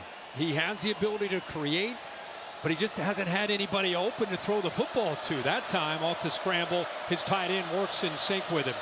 There's a lefty who can roll to his right and still deliver accurate throws. This time he's rolling to his left to look to throw downfield. Does launch, and it's going to be overthrown. Had the feeling of a prayer there. Denzel Burke was in coverage, and he was in front. Jim Knowles telling us, you know, Burke had a tough game the last time he went up against this offense. He said, we're going to stay on top. Stay on top means give him a cushion. Do not let him get behind you. You can see Burke with that cushion, has plenty of speed, and is in great position there to defend that threat downfield pass. That's a good spot. By doing that, Johnson kind of gave up on the right. He didn't sprint. He kind of said, I'm not going to get past him. Yep. Rolling out again. Gabriel trying to spin free and cannot escape. He'll be sacked by Tuimoloau. Loses 6. But Tuimoloau gets the sack, but again, I'm going to go back to 91 in the middle. Tyleik Williams, watch what he does right here, and he's able to kind of get a push. That's important against Dylan Gabriel. Gabriel likes to step up. He stepped up into about 340 pounds of Tyleik Williams, and then he had to get out to the outside, and JTT brings him down. Couple of sacks against the Volunteers. These guys can continue to feast. The running game at this point seems irrelevant and never really got going in the first place, but you got to beware the pass rush really every time out now. Gabriel, downfield shot, left alone is Trayshawn Holden, trips a tackle, tight ropes, makes a cut, and is going to be knocked down near the Ohio State 20. First real explosive play Ransom missed the tackle. They pick up 44. Watch Big Ignosin, number 1, kind of gets lost here. He comes up on the running back that came out of the backfield, and it really felt that the receiver was Holden was as surprised as anybody. First snap in Ohio State territory. Long horizontal throw. Whittington makes the catch. Downs knocks him down. So a spark of life for the Ducks to at least get on the scoreboard here. 16 seconds. They do have all 3 timeouts. Boy, what a play by Gabriel here, really, on this entire drive, just keeping plays alive. His offensive line continues to get whipped up front, and once again, look at this. I mean, how do you like to be the quarterback? You drop back to throw a little pump fake, and now here they are again with the pressure from Ohio State. Canoe that time got in there. They're rotating a lot of bodies, so that's almost a sack. But the escape and then the jump pass as a check down and give them a chance there out there. The pressure forced them to take a lot of time. They used some time on that play. Didn't gain very many yards. So just 16 seconds to work with, trying to find the end zone here. Yeah, you still have the 2 timeouts, couple shots downfield. Hold on, Bill Lamagna. We've had no penalties yet today, but Bill Lamagna wants to buzz in. What do you got to say, I'm Bill? not going to jinx you on that, but replay had a late buzz on the previous play because the receiver stepped out of bounds, came back in, was first to touch, but there was contact that put him out of bounds. So it wouldn't have been a foul. I saw hands by the corner, but he didn't necessarily push him. It was the fact he had hands is enough. It resulted in him stepping out. Okay. So a good call. They didn't miss it then. I think it was a good no call by the officials. Again, they put a second back on here, so there's 17 to go. Gabriel back pedals, taking time again on the move, and he's going to run out of bounds. Again, short pickup, and he used 7-8 seconds on that, down to 9 to go. Yeah, 7 seconds off. When you have 16 seconds and you're down 34 to nothing, this is about getting back, trying to find these seams, hitting these vertical shots, getting the ball to your hands quickly, and trying to give yourselves 3 shots potentially into the end zone with these 2 timeouts. Just no one's open in that back end. Quick release here across the middle, short gain, and getting knocked down at the 5 as they take a timeout with a couple seconds is Whittington. Now you just got 1 play to try to get into the end zone. I assume they're not thinking field goal here. Dan Lanning bringing the offense over to talk to him. I mean, you got to obviously be thinking about, there's some coaches would just want to get points on the board. There's others that would want to be aggressive and go for a touchdown. I vote for a touchdown, a shot at the end zone. Yeah, I mean, if you're thinking about having any chance of absolutely threaten Ohio State. Again, I'm with you. A lot of underneath stuff, time-consuming stuff on this possession Ohio here. State's much like they did against Tennessee, they're taking away that intermediate to deep shot downfield with the coverage they play with that 3 safety look. Just nothing downfield. Ohio State's willing with their pass rush to make him check it down or scramble to try to create, but within that offensive structure, he's having a hard time getting the ball downfield. Goal-to-go offense is one of the few weaknesses for the Oregon offense this year. Buckeyes are elite in situations like this. 3 seconds, 1 play to try to get on the board before the break here. They're going to go with that quick huddle. No rush. Empty backfield, 5 receivers, 3 to the left. And a whistle before the snap. Yeah, Ryan Day called a timeout. Coaching right down to the final seconds here. Got to look at the formation. It's been tough to run it in from close. Very tough to throw it into the end zone against this Ohio State defense. And a key factor. One of the things that Oregon did not do well in that first game against the Buckeyes was the red zone efficiency, these goal-to-go situations. Look, first, that is elite 38%. You get in the red zone, that's all the touchdowns they allow. The one that stands out to me is the Penn State game. That goal line stand they had late in that game. They got the big stop there, and the Ohio State offense ran the clock out by just running the football. They never threw another pass and killed the clock, but it started with that goal line stand. Ohio State and Texas defenses this year both have been known for making goal line stands. To see the Buckeyes can keep Oregon off the scoreboard. Whittington shifts to the right here. A lot of time on the play clock. Gabriel from the pocket, scanning.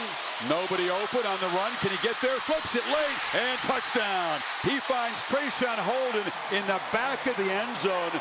And with triple zeros on the clock, Oregon finally on the board. Yeah, he once again had to make a play, and it's what he does so well. It's an underrated part of his game. Make sure he catches it, secures it, and gets the foot down. And yes, of course he does. They're going to go for two, but what an effort there by Dylan Gabriel. Nobody open initially. The way that Ohio State pass rush has been closing in on him, they did again, but he was able to step up this time into the pocket. You know, Holden, by the way, has a crazy career between Bama and here. He's played with 5 different Heisman Trophy finalists. The 2 quarterbacks, Nix and Gabriel, and 3 guys at Alabama, including Devontae Smith.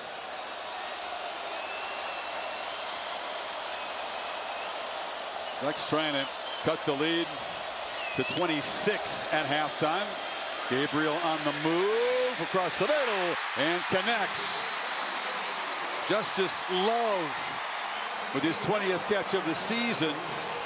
And Oregon with 8 late points and a 75-yard 10-play drive, and something finally for the folks in green and yellow to cheer about here. Yeah, they come up with what they needed to do. They had to put a drive together. They get the touchdown, the 2-pointer, and they get the ball to start the second half. Let's get Dan Lanning's reaction to this first half. Holly? Coach, what did you find offensively on that drive and conversion that you can build on in the second half? We got a lot to continue to work on, right? But it's great to go get a score there in that at the end of the half, build a little momentum as we carry this into halftime. Thank you so much, Coach. Let's go over to Stormy with Ryan Day. Coach Day, it took until the final seconds for Oregon to get on the board, but your defense suffocating throughout. What can they do to continue that in the second half? Well, we got to do a good job on third down. We gave up the explosive play, and then we just didn't hold up there at the end. And they got the ball to start the second half, so we got to come out and do a great job in the first 4 to 5 minutes here. We got to get a stop coming out of half, turn around and score here. But overall, up until that point, I felt like we were winning the line of scrimmage and we were winning third down. Thanks, Coach. Similarities to the first round game against Tennessee. Fast start, throwing haymakers, huge lead to protect. Oregon will try to do what Tennessee did, make a push to challenge this great Ohio State team. There's the touchdown of the 2-point conversion, but 26 points at the break. First touchdown pass they've allowed, by the way, since the first meeting. Mercedes-Benz halftime report is coming up after these messages. The Rose Bowl game presented by Prudential on ESPN. Promised Land, the Rose Bowl, perfection on this New Year's Day. Smith breaks a tackle. Ohio State strikes. Kabuka touchdown. Buckeyes on fire. It's a Crimson avalanche here in Pasadena.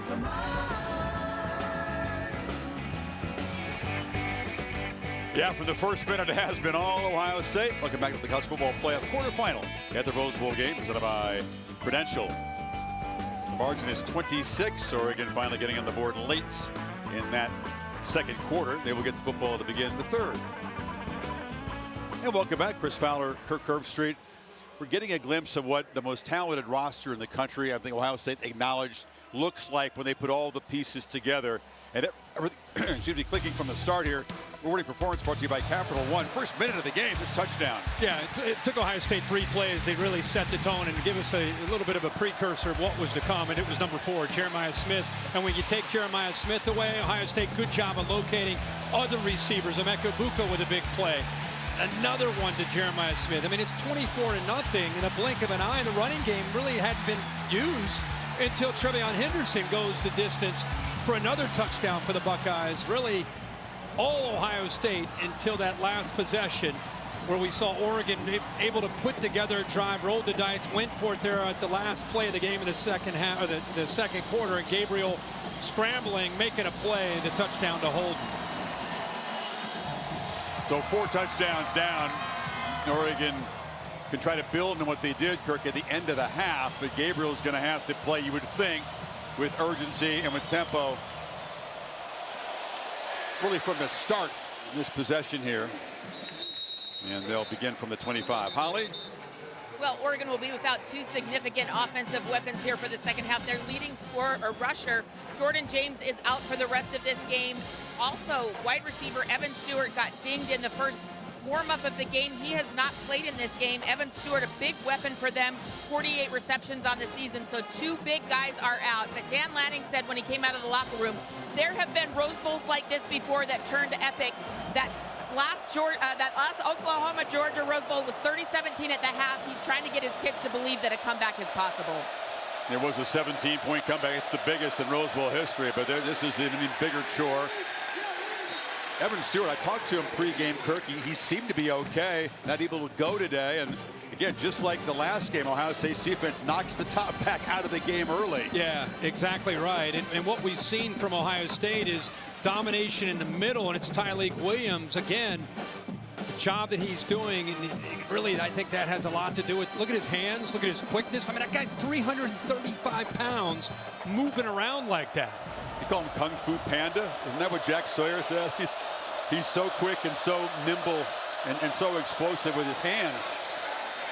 Gabriel sacked, and that's Jack Sawyer off the edge. Without a running game to worry about, huge deficit. Look out for the Buckeye pass rush here. They're getting them because of this score. You get them in obvious passing situations, and Sawyer in a one-on-one matchup, and again, utilizing the hands, that speed to power pass rush. Larry Johnson, a defensive line coach who's a Hall of Fame type of coach, has had so many great players for him. He's got to be very happy with the way that defensive line has played the last two games. And Oregon, instead of building on that score late in the second quarter, now faces a 3rd and 22. Gabriel weaving around, just trying to stay alive, and flips it near the marker. Coming back and making the catches just as low, and that gives him a chance to go for it on 4th down here. And the only time we've seen Oregon make plays, great chop by Lowe coming off his route and coming back to help his quarterback. It's just when Dillon Gabriel's creative. I mean, the touchdown in the last drive was a lot to do. Most of the plays were not necessarily within the confines of the offense or the structure of the offense. It's him off schedule making plays and avoiding disaster. He did it again there on 3rd and long. So a chance here to roll the dice and go for it in their own end. Gabriel keeper, and just on guts, he's able to move the sticks. It really wasn't there. It was not there at all. He made the right read, but boy, did Caleb Downs do a good job. The read collapses, but watch 2 come into play right there. So he makes the right read with the defensive end collapsing on that zone read, so he pulled it. Caleb Downs knew that he would get that read, so he came down quickly, and he got that by maybe a half a yard, if that. Gabriel is really strong, very powerful lower body. Yep. And you can see he was able to lower the shoulder just to get this drive going. Crossing route. Ferguson makes the catch and is slung down in Ohio State territory. That's one of the first times I can remember Dillon Gabriel dropping back to throw the football and then finally finding a receiver that's running a route and able to locate him and put the ball out in front of him and gets yards after the catch. He got 17 that time. Quick throw in the sidelines to Whittington. So some momentum beginning to build. I'm going back to that 3rd and 22 scramble to set up that 4th and a yard. Yep. Let's see what happens on the rest of this drive. But Dan Lanning's talking about this miraculous comeback and getting his guys to believe. And if that's going to even be a discussion, they need a touchdown on this drive.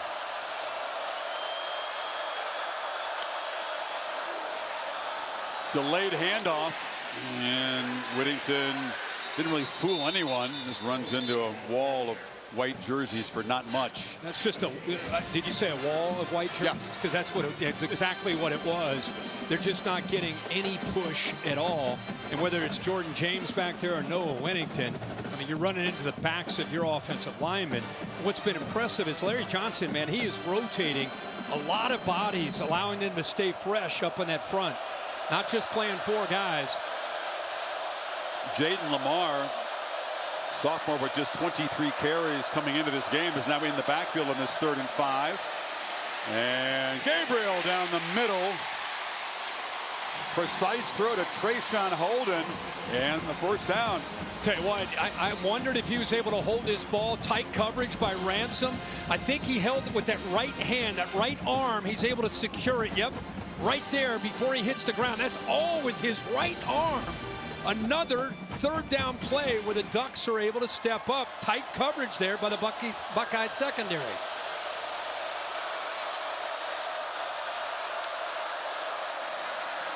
Play fake.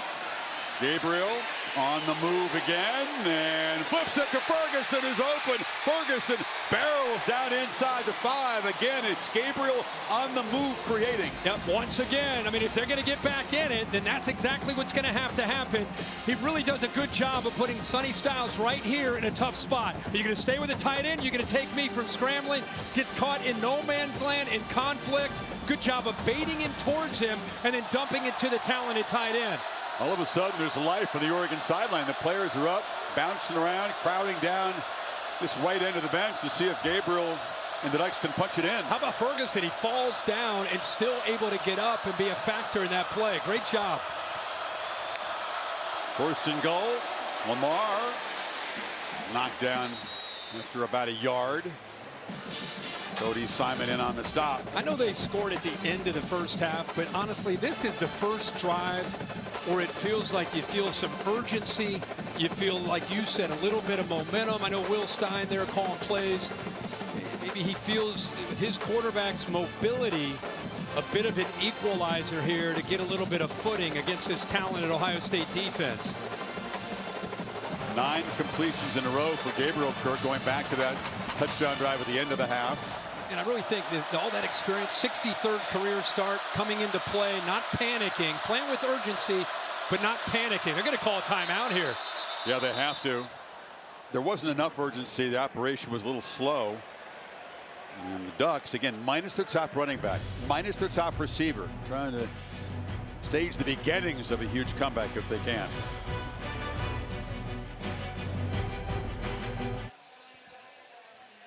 If you look at the last couple possessions, Oregon scored at the end of the first half. Dillon Gabriel, the one common theme is his ability to improvise, create, get away from that pass rush. There's the touchdown at the end of the half, last play of the half. Here's 3rd and 22. Improvising, scrambling, good job of Lowe coming back to the ball.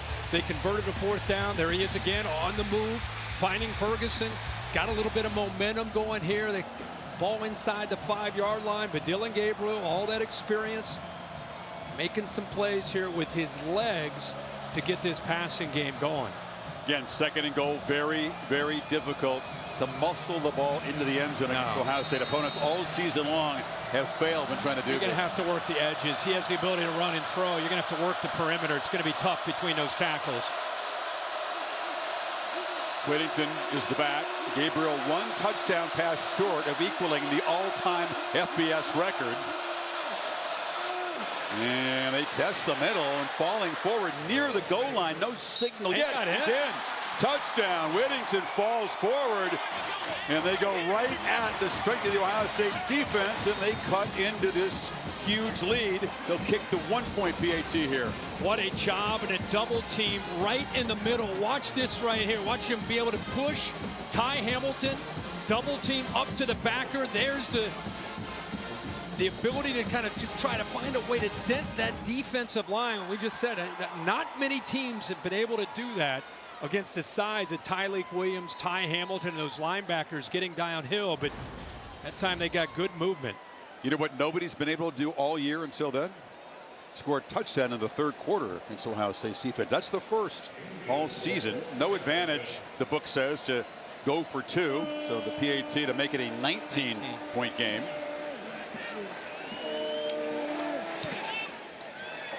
Only downside of that, Kirk, it took a lot of time. That, and now it's one thing to get Dillon Gabriel down going. Now you got to get your defense against Jeremiah Smith and company going.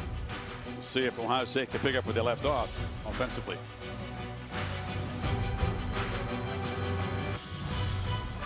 The CFP quarterfinal at the Rose Bowl, presented by Prudential, is brought to you by Capital One, What's in Your Wallet, and Taco Bell.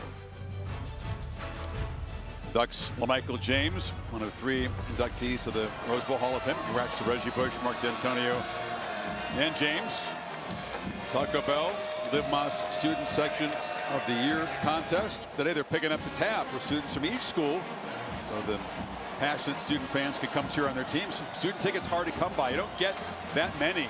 No, not at all, but they're here, both sides. See if they try to drill the ball off the chest of an Ohio State player. That 50 kickoff and stole a possession.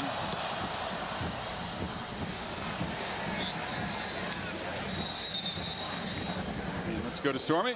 Well, Chris, Ohio State was dominant in the first half, but give the middle 8 to the Ducks. And Ryan Day told me before this game, he made his players aware the second half of the Rose Bowl is very different from the first half of the Rose Bowl, and he needs them to maintain their edge. He was hoping that would start with a stop on that first Oregon drive, but obviously didn't get it. Now, how will his offense respond? He said he really liked the play of his quarterback, Will Howard, in the first half. Explosive plays were the name of the game, most notably to his top target, Jeremiah Smith. 5 catches, 161 yards, 2 touchdowns. Can they keep that connection rolling here, guys? Well, they haven't had an answer for him yet. Single coverage from Muhammad, the bottom of the formation. They hand it off inside. Trevion Henderson muscles for about 3. I think this is the first time that the Oregon fans, in fact, when we went to break after the touchdown, I don't know if Dan Lanning told the younger guys to turn around and get the crowd going. It was the first time the Oregon fan base, literally since maybe the pregame ceremony, has reacted and tried to be that 12th man for their defense. They sure were in the first meeting at Austin. This is as effective a crowd as there is in the sport. Per capita noise cranked up now. Off the play fake, Howard to Abuko, who takes a shot immediately from Muhammad. He's short of the marker. It'll be 3rd down and about 3. Yeah, Oregon's defense gets Ohio State to 3rd down. If you're just joining us, this first half for Ohio State, you look at their drive chart, what they're able to do. I mean, it's not just that they scored, it was completely dominating Oregon and how quickly. Look at this, 3 plays touchdown, 3 plays touchdown, 2 plays touchdown, another 1 play and a touchdown. Quick scores. They only punted 1 time in that first half. 7th 3rd down play of the game. They're 3 for 6. Howard straight back, pressured now on the move, hit as he throws, put the ball in harm's way. It's broken up. Tried to find Abuka, Muhammad in coverage, and Oregon gets a 3 and out. The first time they forced one today. Well, Derek Harmon has had a great year, the transfer from Michigan State. This is the difference. You get him on the move.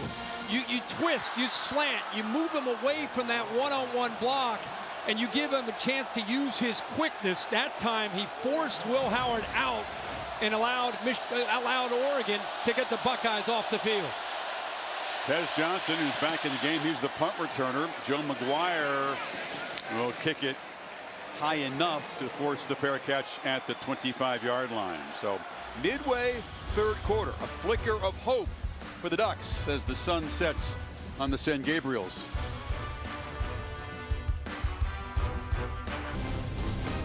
Saturday, Week 18 NFL doubleheader on ESPN and ABC. The AFC North race up for grabs. I'll be in Baltimore with Louis Riddick, Dan Orlovsky, Laura Rutledge, as we see if the Ravens can get it done against the struggling Browns. They can lock it up. And then it's going to be the Steelers and Joe Burrow and the Bengals in primetime. Get some insight on the Browns for me. Download that after the game. You got it. Here we go. Oregon trying to get closer, looking for a downfield shot. Flipped off the hands, deflected as he tried to find Ferguson. Guess it wasn't open deep, and Sawyer got a hand up. Jack Sawyer's 2nd time we've seen him. This time he's working initially through a double team, and then he gets up again. We were kind of talking to him again about left-handed quarterback. Does it affect you in any way? Trying to bat those balls down. He kind of smirked and said, I've done this and I feel confident in my ability. And I think long arms, huh? Comes down to his length and also just the timing, the athletic ability and instincts that he has. Penn State batted down 3 of Gabriel's passes in the Big Ten championship game. Hadn't really been a problem all year till that game, and now he's sacked. Sawyer trying to wreck Oregon's comeback chances single-handedly. Well, I keep talking about his presence in the middle, but just watch Caleb Downs and watch how he turns and looks up those crossing routes. There's just nobody open. There's such good communication, and they're in sync on that back end on anything that comes into their zone that Dylan Gabriel's holding onto the football because of the coverage downfield from Jim Knowles and his defense. Third and extra long. Cody Simon of the Buckeyes. Defensive quarterbacks are bouncing around trying to get the defense set. Backing way off the line of scrimmage as Gabriel steps up and tries to create, and he'll be dropped again. It's Cody Simon. What a stand by Ohio State's defense to reestablish control. And anytime on third down with his ability to create, Ohio State has tried to come up with somebody that can deal with the ability for him to create. He's going to step up and now out, and Cody Simon right there doing what he does best, just making a play and being the leader for this Ohio State defense. Didn't have a sack in the first meeting. Gabriel sacked only 13 times in 13 games coming in. That's 4 today. Luke Dunn punting from the end zone. Not a terribly long kick. Even the simple things have been a problem for the Ducks today. The roll works out okay, and Ohio State will take over at the 45. But that pass rush flexes for the Buckeyes, and the lead remains 19. Inside the CFP, presented by Capital One. Last night in the Fiesta Bowl, James Franklin's team, 4 takeaways against Boise State. Katron Allen, Nicholas Singleton, great 1-2 punch. Good game from Drew Aller as well. How about this one? Texas led by 16. Arizona State clawed back to force overtime. It was a 4th down touchdown pass by Quinn Ewers just to get there, and they win it in double OT. And really, Boise State and Arizona State both competed very, very well in those games. First down throw to the edge, lobs it to Henderson, who makes the grab, picks up just a yard. So we'll show you the bracket brought to you by AT&T again. Because of the tragic attacks in New Orleans, the Notre Dame-Georgia game postponed until tomorrow at 4 Eastern time. And again, the winner here heads to Dallas in the potential road game against the Longhorns. Very tough path for either one of these teams. You mentioned Ohio State having to play a first-round game, then you play the #1 seed. Perhaps go to Texas and take on the Longhorns. Yep. Then go to Atlanta, where Georgia perhaps is lurking. First things first, though, trying to finish the job, and a big shot is delivered. It was Nico Reed coming up on the corner, makes the hit, and it's going to be 3rd down and 8 now. Well, Tuioti out here does a good job against a tight end there. Kazmarek pushes that ball back inside. You had 2 tight ends there, both of them occupied, and it gives the secondary a chance to come up and make a play. Nice job there by Reed. They get him to another 3rd down here. Really, it's going to come down to, can they affect the rhythm and the timing? Can they get pressure on Will Howard? Smith single coverage to the right.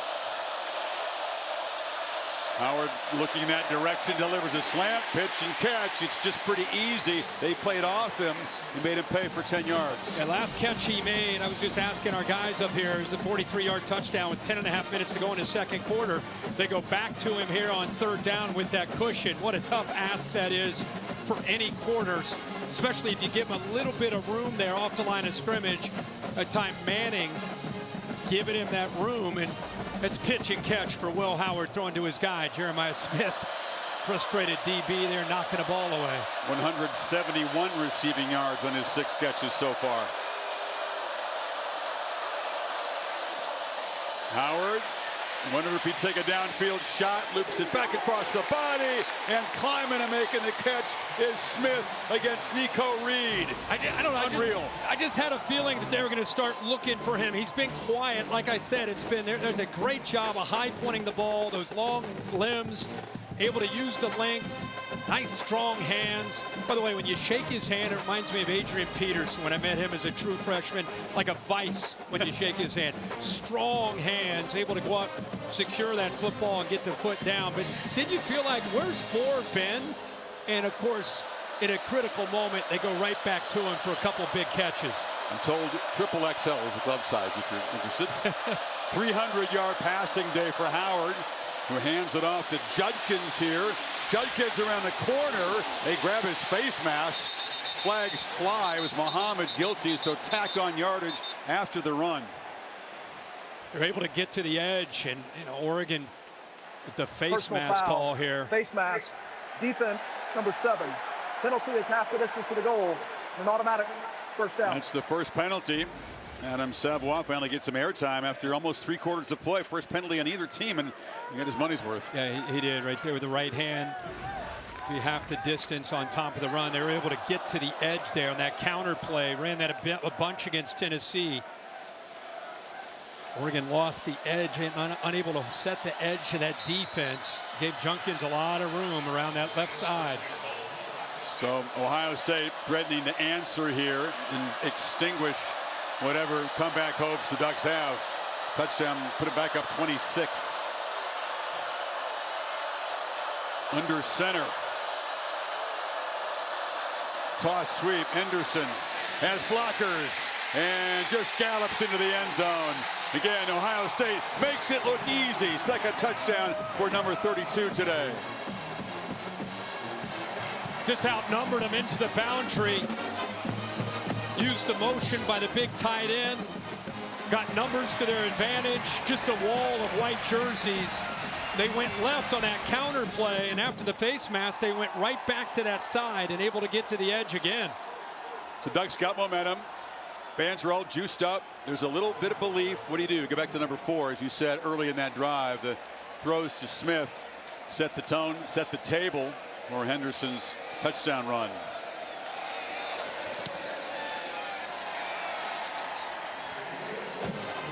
They go with that 12 personnel, meaning the 1 back and the 2 tight ends. This is Bennett Christian moving from the right to the left. Watch the Oregon defense. They don't get to the outside. They're trying to make adjustments. Then you see another tight end, Kaczmarek, going in motion. And think of the body count. Great block right here.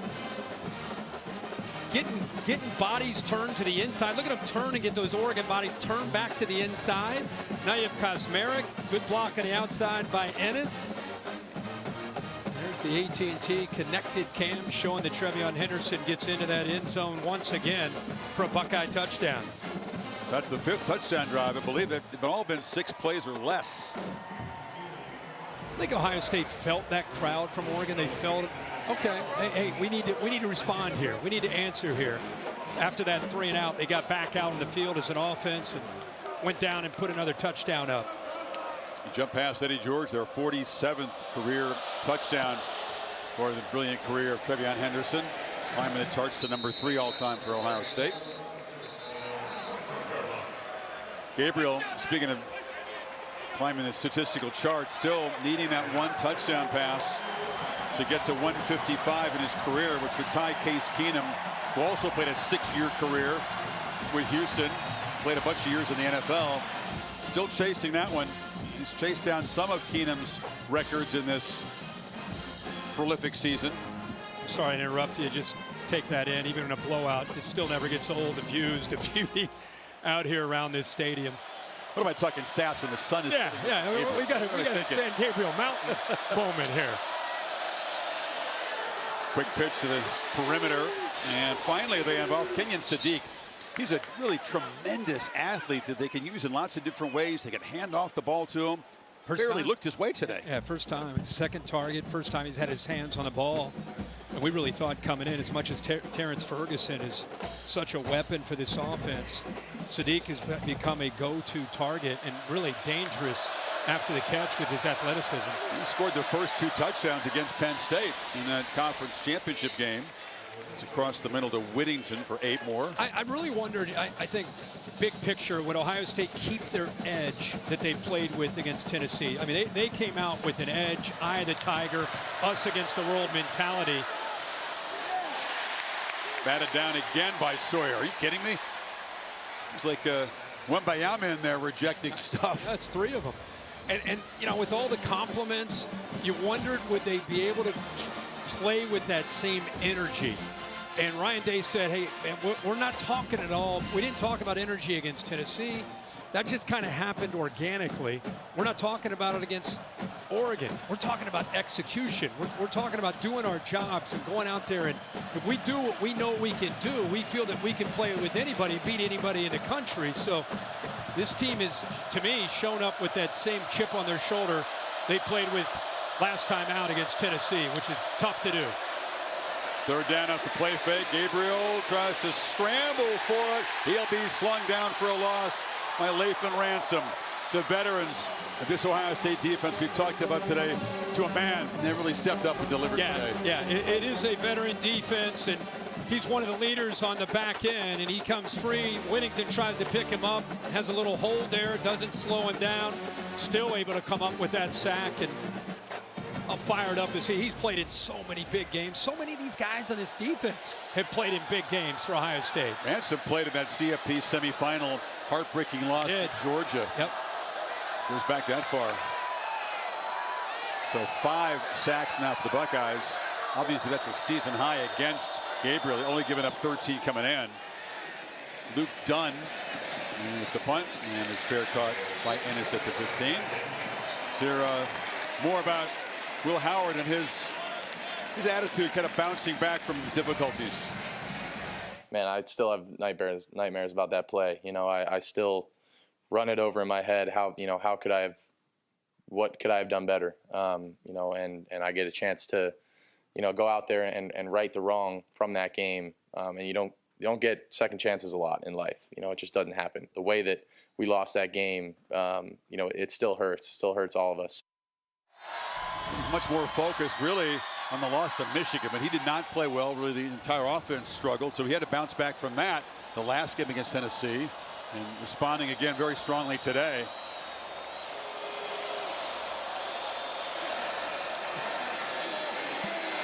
Judkins, ooh, look dangerous. Their flags come in late behind the play. He's able to scoot for about 11. This may be the first penalty on Ohio State today. Yeah, holding call, I think on 89, Kaczmarek. Holding, offense, number 89. Penalty is half the distance to the goal. It's first down. We appreciated the honesty, really the vulnerability that Howard showed us in talking about bouncing back from that. He was barbecued by Ohio State fans for that clock management situation. Yeah, I had a chance to talk with him one-on-one for about 15-20 minutes, and he really did open up. He talked about the whole flight home, how he just couldn't stop thinking about it. He deleted all his social media apps. He got home at the Woody Hayes facility, just sat in the Woody Hayes facility by himself, laying down in the indoor, just staring up at the ceiling. And he reached out to his mom, who was flying back home to Pennsylvania, and she changed her flight from Portland back to Columbus just to be with him for a couple days and cook him meals and just be with him. And he just said, man, I needed to be with my family. I needed to be with my friends and my teammates, and it really helped him get through that and then the game at the end of the year. So he wanted this chance tonight to get back at Oregon, and he's playing really, really well once again through 3 quarters. Very confident from the start, very command throughout. And at the end of 3 quarters, Ohio State matching Oregon's touchdown early in the period to extend the lead. 41-15. 4th quarter coming up from Pasadena. You're watching the Rose Bowl game presented by Prudential on ESPN. If you didn't see at the start of the game and we're watching the end of the Texas-Arizona State game, we showed this play in question here. Again, 6 seconds to go, down 1, not in field goal range. Howard's trying to get close enough to try a field goal. Doesn't get down in time, though. Said he thought he could slide. That's the play we're talking about, Kirk, that led him to being so distraught. To bounce back, and very different vibe tonight from 18. And what can't get lost on any of us is how well he played that game. You know, until that last moment where the clock got away from him. And if you include the 7 quarters, that game in Eugene and tonight, he's completed 75% of his passes for 627 yards, 5 touchdowns, and 1 on the ground. That's pretty good football. Judkins knocked down. Stormy?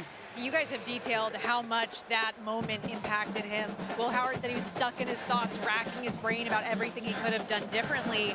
And he said he really credited his offensive coordinator, Chip Kelly, as well for helping him that very next day, saying, let's put on the tape, go through it, flush it, you've got to move on. And you also mentioned his mother, Maureen, who answered the phone at 3:30 o'clock in the morning, her time, so that she could just be that sounding board for Will Howard. He said she has always been that for him. That's life as a quarterback's parent right there. Even though you're up by however many points, holding on for dear life to the end of the game. Howard to be smacked and sacked for the first time, hit by Derek Harmon.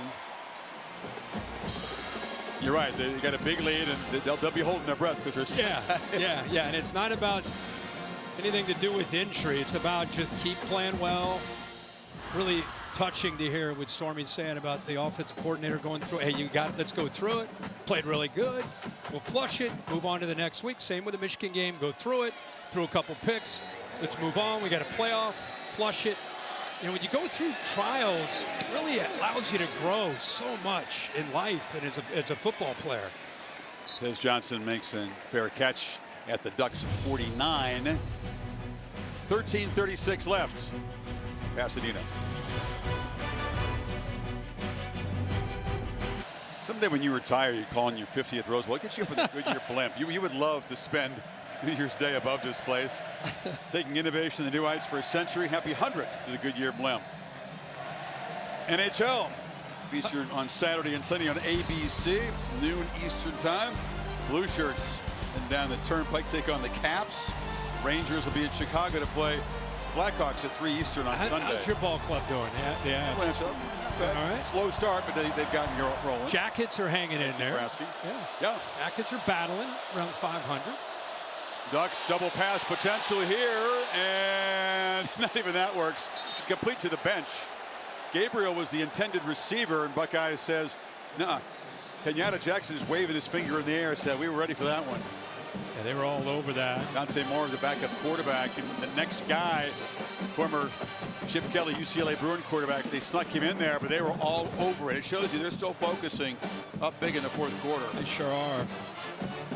Dialed in, not letting up at all.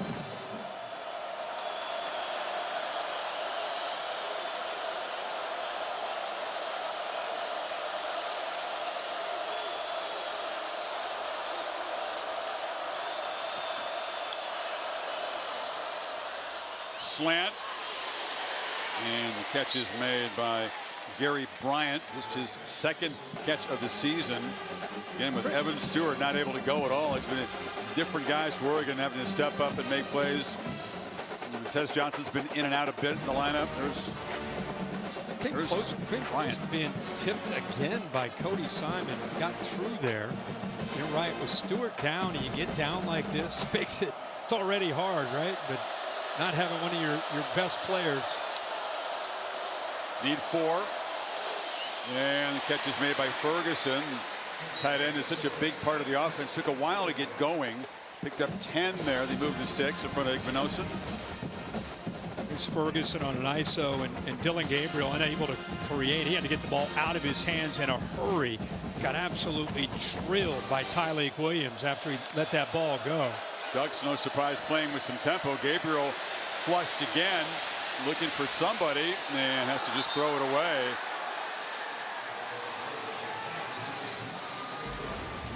It's been this kind of night for Dylan Gabriel. If he doesn't scramble, I'm telling you, Tyleik Williams is showing the NFL, if they didn't already know, what he can do in the interior for a big body playing with such quickness tonight. Is there a place for 325-pounders who are quick in the NFL? I think there is. Yeah. I think there is. This just in.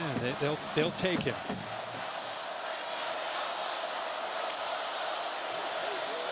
Quick pitch, Holden on the edge. Slippery. He breaks free. That's a down before he lost the ball. Picked up about 7. One of the things that, you know, as Ohio State moves on and you think about their matchups, I'll tell you after this play. Gabriel again, plenty of time with the 4-man rush. Now running out of time. Chase down from behind. Look out. Caden Curry, one of the backup defensive ends, a junior, makes a play. They sack him for the 6th time. It's 4th down. I mean, you can look anywhere you want to look. All these jerseys, the green jerseys, are covered. But look at Cody Simon again. I mean, look at the receivers. Everywhere you look, there's just no one to throw the football to. There's one breaking late, but by then he just doesn't locate him.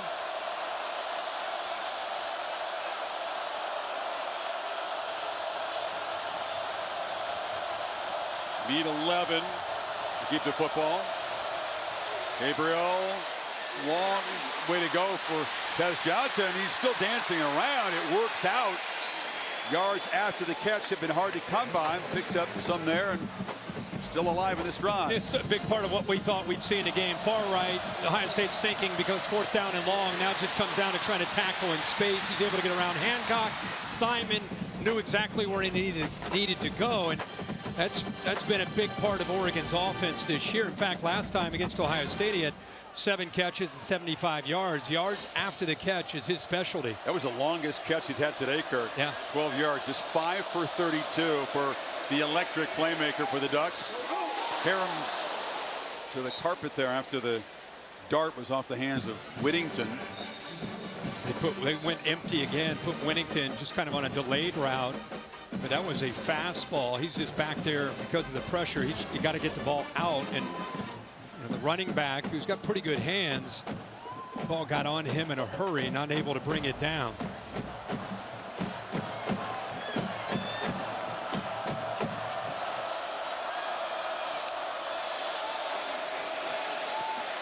Gabriel tries to escape, flips it very late to the perimeter to Whittington. A little tricky downfield pitch.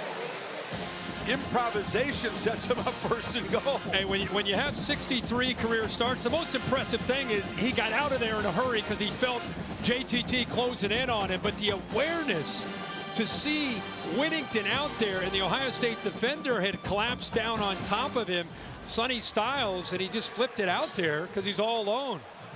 Good heads-up play. 1st and goal. There's a timeout on the field. I'm not sure if they're checking that out. Just reviewing to see if it was a backwards pass. And we'll sort that out and come back after this timeout. It's in the right hand, and we'll find out when we come back. The suspense, no doubt, killing you.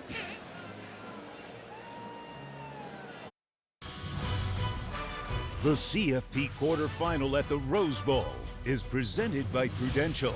Retirement is more than a lump sum. It's the sum of your life's work. Help protect it with Prudential. And in part by AT&T. Connecting changes everything. Well, replay has wiped away that piece of improv by Gabriel. Watch the release point. He's beyond the line of scrimmage, so it cannot be a forward pass. At about the 22, right at 22. Touch point is 21, so it did go forward. It looked live like it was a sideways flip. Yeah. But instead of that, it's an illegal forward pass and moves the ball back 5 yards, and it's a 3rd down and 13 now, back from the 27. Did you ever watch this game when you were a kid and think, is this Fantasy Island? Like, where are they playing this game? It's dark, it's cold, it's freezing outside. Where is this? Pressure comes. Gabriel for the end zone. Caught for a touchdown by Trayshawn Holden. 27-yard strike, and that will tie Gabriel with Case Keenum, the all-time career touchdown pass record, 155. Well, they went with that wide bunch look, and Holden had off coverage. You know, Holden, of course, was the player from Oregon that spit in the face of an Ohio State player. Didn't get a chance to play against Ohio State. This time, Gabriel had enough time to be able to get this ball off. Sawyer actually closed in on him, but a good route and a good job of finishing. Look out, Kirk. We got trickery here. This is Terrence Ferguson. Direct snap as they try to go for 2. Kind of a zone read handoff. And Kenyon Sadiq, we talked about this versatile weapon who hasn't been involved today. He stopped short. Here's the touchdown. Big against big. Igbenog's in the corner, 6'2", 193 pounds. Like I said, playing off. For whatever reason, has his body turned to the sideline. Made it very easy for Holden to be able to give him an outside move. And then up. There's maybe a hold there that Oregon got away with. Sawyer almost got the pressure. But there's a perfectly thrown football. And Holden is a big man. Like I said, about 215 pounds at 6'3". And that ball hit him right in stride for the touchdown. Gabriel not going to be concerned about records in a game that's going to be very disappointing for him, ending, barring a 3-touchdown comeback here in the last 10 minutes, ending the longest and one of the most brilliant careers we've ever seen for any quarterback in college football. again, closing in on 20,000 total yards. They'll line up for the, what you think, an onside kick with Andrew Boyle in there. 20,000 total yards rushing and throwing, and more than 18,700 passing yards in his career. Bro, you're doing stats and I'm looking at the screen. I'm just mesmerized by the screen. It's 31 and cold in Columbus. I don't know. What's it in Eugene right now? We each have our roles out here. No, I know, but enough. Oh, that gets away. He's got to cover that. Goes back and grabs it at the 12, and then Henderson goes out of bounds. Oh, there's Peter Herbstreit, director of Snuggles. Is that the? I think that's what they called him. Yeah. He did his. He got a credential, just like Ben did last. I would call this a meteoric rise for him. He hasn't been on the scene that long. LSU, Alabama, the first time he came out. Look at him, like Secretariat charging out. Look at this guy. He goes right. Look out! This guy doesn't know what's coming here. Excuse me, sir. Pardon me. Oh, good energy, man. Oh yeah. See what Chip Kelly goes with. A little under 10 minutes to go. Up, like you said, by 20 points. Combination of staying aggressive, working the clock. Well, that touchdown able to keep a flicker of hope unless Judkins can extinguish it. What the Ducks need is what they have been able to do all day. They need really a takeaway, but an 18-yard play there. Once again on the edge. Watch the block out here by Emeka Ibuka. Such an unselfish player, gets close to a hold. Anytime you see a running back bounce like that, you wonder if there's a hold on the edge by a tight end or a receiver. They allow him to play clean. And again, these running backs, you get them on the edge. Both these guys, Judkins and Henderson, they cover a lot of ground in a hurry. They've each covered 81 yards today. Henderson had that big 66-yard sprint, that one-play touchdown drive. Judkins averaging almost 6 yards a carry. He's 14 carries today. You get a lot less than that this time. Runs into a clogged middle. You know, we were talking about Will Howard and what he went through, and yeah, everybody is, you know, they do their own thing as players, but we talk about portal a lot and NIL and how players go from one school to the other. And Will Howard left Kansas State to go to Ohio State, and I just think it's what he went through this year, what he had to go through as a starting quarterback, and what he endured will really help him as he goes into the NFL and goes into his future, because he learned how to deal with that adversity. And like I said, whether it's in your life, my life, anybody's life, you grow more going through those times in life than you do going through the easy times. End around. Look out, Henderson trying for a second long touchdown, and the third today is knocked down in Oregon territory. Yeah, nice wrinkle here. They line him up there in the slot. Perfect job of catching the ball, low snap, get it up into the air. And then Henderson in that slot kind of gets lost by this Oregon defense. Like I said, Judkins, it's like an outside zone play, even though it's a flip where he's coming over from the slot. Great blocks again on the edge. That time, instead of going outside, that crease opened up behind the tight end block, so he cut it up underneath and found room to go. Goes as a pass reception of 18 yards. Smith on the right edge. It's Howard running all the way and now just sliding down. Keeping that clock moving. 7.5 to go until Texas time for the Buckeyes. Again, a week from Friday is that semifinal with the Longhorns await. They're going to play next season in Columbus. I think it's August 30th. Tasty early season game. But why wait till then? They've had some great games over the years. 05 was a great game in Columbus. They played again in 06. Game day was down there. Yeah. One of the biggest games in that stadium's history. Yeah. Judkins plowing forward. Things about Will Howard, it's tough to walk in, you know, in this transfer portal era and become the guy. He won his team over, and we talked with Jack Sawyer on the defensive side of how they were pushing on him and kind of late hit, a couple late hits, late pushes in spring ball just to kind of see how he would react. And they love to see the fight in him. They love to see that competitive spirit. And right away, Jack Sawyer, as a four-year starter, looked around at each other and said, guys, we got a quarterback here. We got a leader here.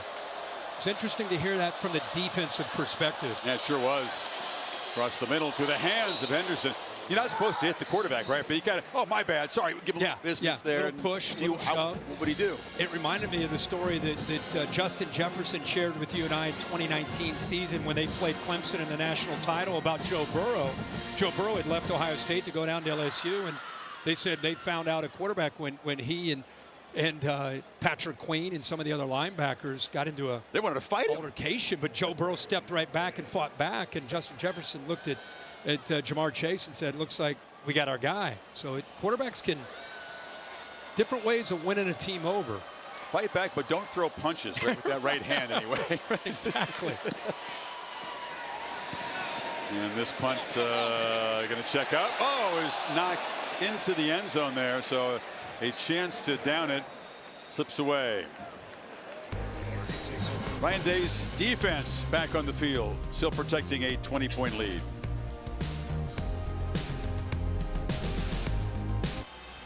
Celebration of the Dylan Gabriel career again. 155 with his 2 today, tying Case Keenum for most career touchdown passes, still chasing in pass yards and total yards.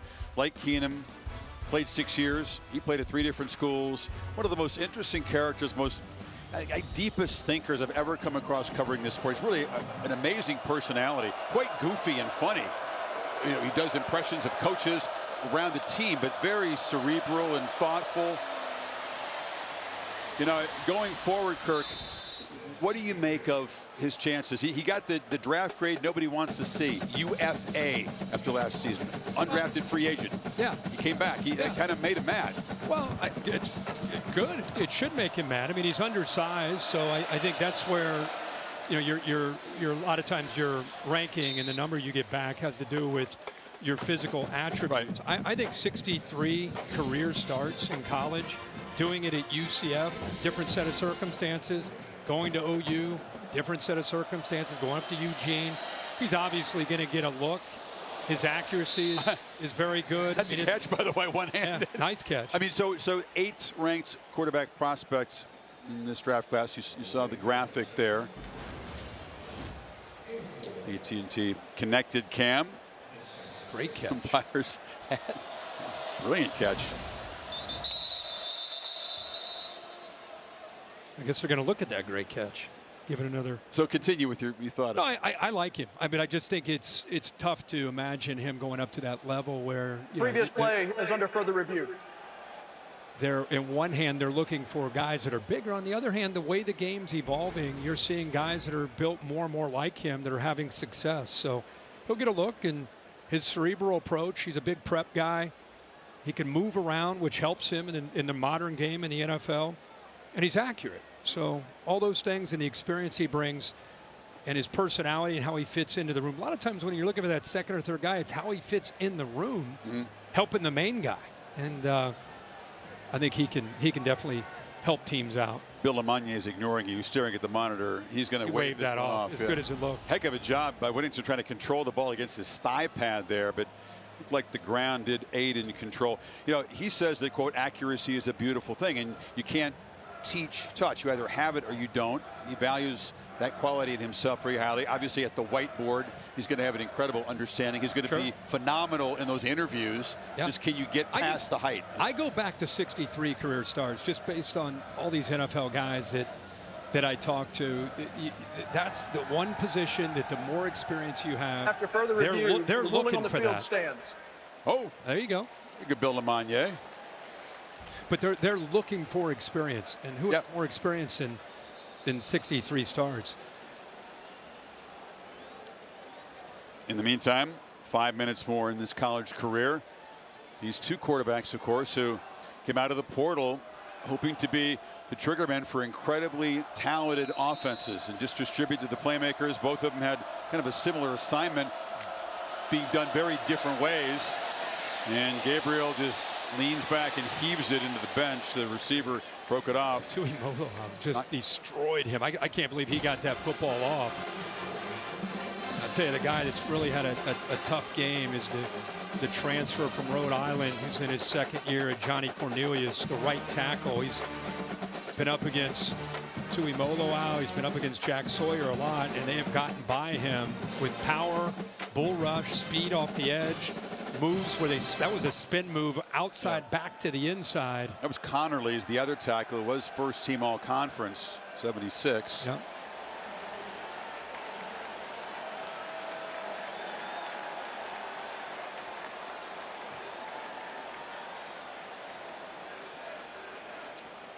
Call intentional grounding. We couldn't hear Adam Savoy's mic.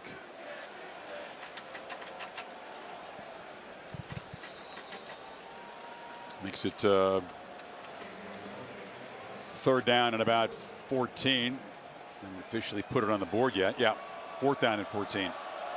No, third. Now back to third. They got it right. Third and 14.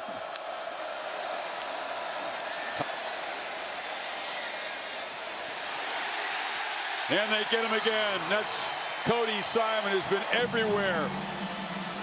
Number 0 has been an eraser for Ohio State today. Yeah, he's done everything, whether it's been rushing the quarterback, sitting back in coverage.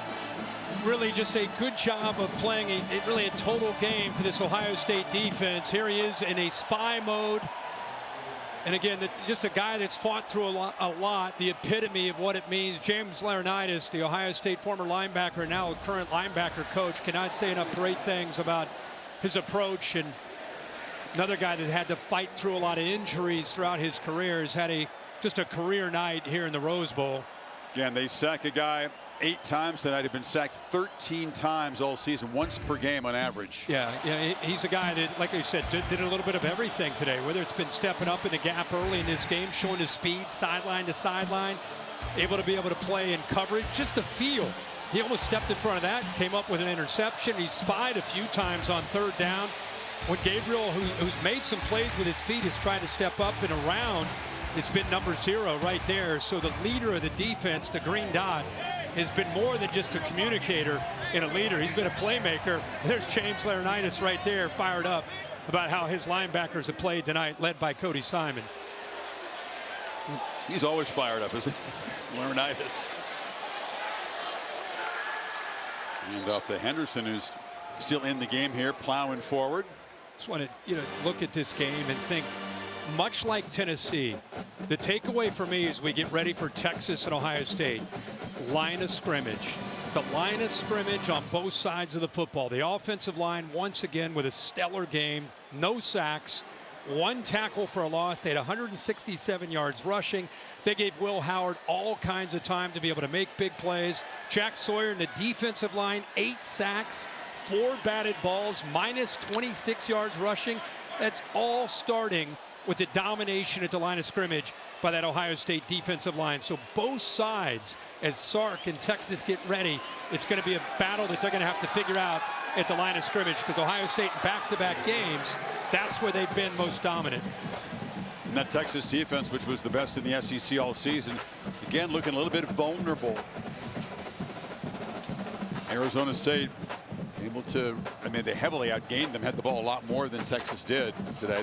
Not a great performance by the Longhorns, a lot for Sark to look at going ahead. On paper, that's been a strength of Texas. If you look at the Texas defensive line, the interior, the edge speed that they have, it's been a strength. We'll see how it goes next game. And same thing could be said about the offensive line with Jake Majors leading the way for that as a center. They've been strong. So it'll be fun to see that matchup, and if this trend continues for Ohio State and how well they have played. And Chip Kelly, just the way he's called plays, as much criticism that he took as a play caller in that Michigan game, these last 2 games, the plan that he's put together, how aggressive he's been, the creativity with different formations, confusing the defense of Tennessee, and now tonight Oregon, getting Jeremiah Smith, who obviously you're going to throw the football to him, but still moving him around, creating one-on-one matchups to allow Will Howard to find number 4 and make a bunch of big plays, both last week and again tonight. A lot of layers of that one. You got, Sarkisian calling plays for Texas, Chip Kelly on the Ohio State side, Pete Kwiatkowski, salty defensive coordinator for the Longhorns. It'll be good. Have more time to talk about that. 2 minutes to play in the Rose Bowl. Buckeyes cruising toward Texas.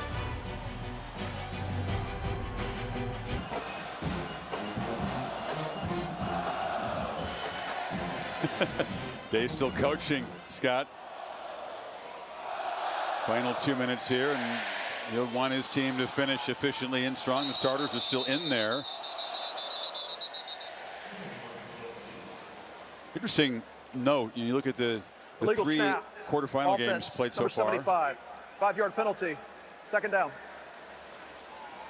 Supan Shah, researcher, putting out conference champions 0-3 so far. Now, Boise State, obviously, and Arizona State were underdogs in those games. Slight underdog today, Big Ten champion Oregon, but conference championships not meaning a whole lot in the quarterfinals. How about this? Interesting thought. All three teams that had the bye got jumped on early after a long layoff. Boise fell behind 14-0. Arizona State down 17-3. Oregon down 34-0. Goes back to that old adage about rest versus rust. You know, do you want all that time off to get everybody healthy, which is great, but you get out of your rhythm, you get out of your routine, and you wonder if maybe that impacted those teams in any way. Now you got me curious what's going to happen tomorrow afternoon. And again, if you haven't heard, the Sugar Bowl being played at 4 o'clock Eastern on ESPN. Will Georgia struggle early, perhaps, against the Notre Dame team that if that romped against Indiana? Yeah. Something I'm sure Kirby's doing everything he can these last few weeks to guard against. You talk about a team that really needed some rest. We had Georgia quite a bit down the stretch, and not only was it Carson Beck, who was obviously out, we wish him the best, but they had a lot of players, a lot of teams that were dinged up. Interesting to see how Gunnar Stockton performs. He came in and clearly sparked the team against Texas in the SEC championship game. Now he steps in. His first career start is a playoff game, and the guy who drives that 40-year-old pickup truck is moving on. And there's Will Howard getting his revenge, which he wanted.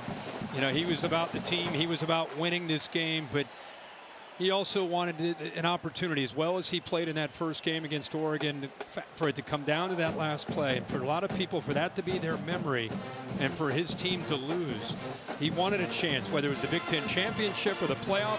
Look at that. Look at that expression. He wanted another chance to go against Oregon, and he got it. You don't always get those second shots. He got it. He took advantage of it. He won the Rose Bowl here against Oregon. Most of those 319 passing yards in the first quarter. He came out just like against Tennessee, hit that downfield shot early, got the big play to Smith, and you already have confidence coming in, but you get start like that, Kirk. He just built on it. Yeah. And I think the plan put him in a really good spot to be able to attack the Oregon defense. I think Ohio State was incredibly confident that they had the matchups and receivers that they could win downfield. That was just a mismatch where Chip Kelly got Jeremiah Smith matched up one-on-one against a free safety. Chip just stopping by on his way down. Yeah, there'll be a lot of hugs in the field. The coach's booth is just on the field. It's funny. I was just saying Chip Kelly got Jeremiah Smith. I look over to my left, and there we could have grabbed him, put him in, and get a headset on. We should have. First ever in-game coordinator interview, right? Oh, that was funny. Well, you know, it's weird.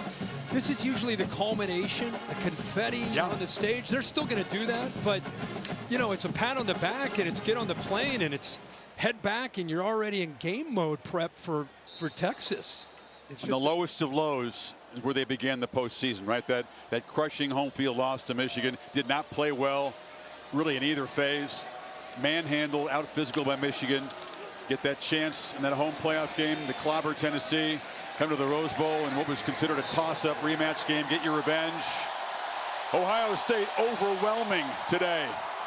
And look out, Longhorns, because the Scarlet and Gray Redemption Tour arrives in Texas for the semifinals with serious steam. And for the top seed undefeated team, Dan Lanning could not have seen this knockout coming. No one could have, really. No, not as easy as it was. I thought Dan Lanning, a touch of class there, going right over, straight to Ryan Day, right in his face, shaking his hand and congratulating him and wishing him the best down the stretch these next few games. Let's hear from Ryan Day with Holly. Well, Coach Day's second straight playoff game, aggressive play calling in the first quarter. What is giving you the confidence in your veteran quarterback and this freshman receiver to be so aggressive early? I think that they both have been practicing very well, but I think we all believe in them. And I thought the defense played strong, you know, throughout the game, so we got some rhythm. And I thought the run game, popped too early in the first half. So, you can see the potential of where we're at when we play with all three phases the way we did, and kind of hung on here at the end. But I'm proud of the players. I'm proud of the resilience of these guys, and still got a lot of football ahead of us. Human nature, I really want to let you celebrate this moment, but we already know you'll face Texas. What are your early thoughts on what kind of an opponent Texas presents? Yeah, I know what a great program Sark runs, and got a lot of respect for him. I think we got a lot of time to talk about that next week. We're going to enjoy this one right here. All right, have fun. Thank you, Coach. Thank you. Stormy, she's standing by with Will Howard.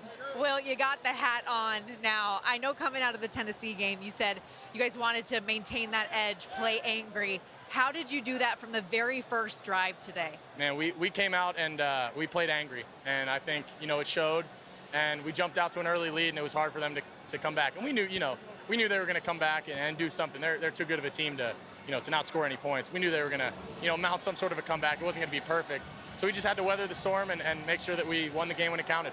You were very transparent with us, the impact that first meeting with Oregon ultimately had on you, the way that thing ended. But you don't get second chances often, and you got one today.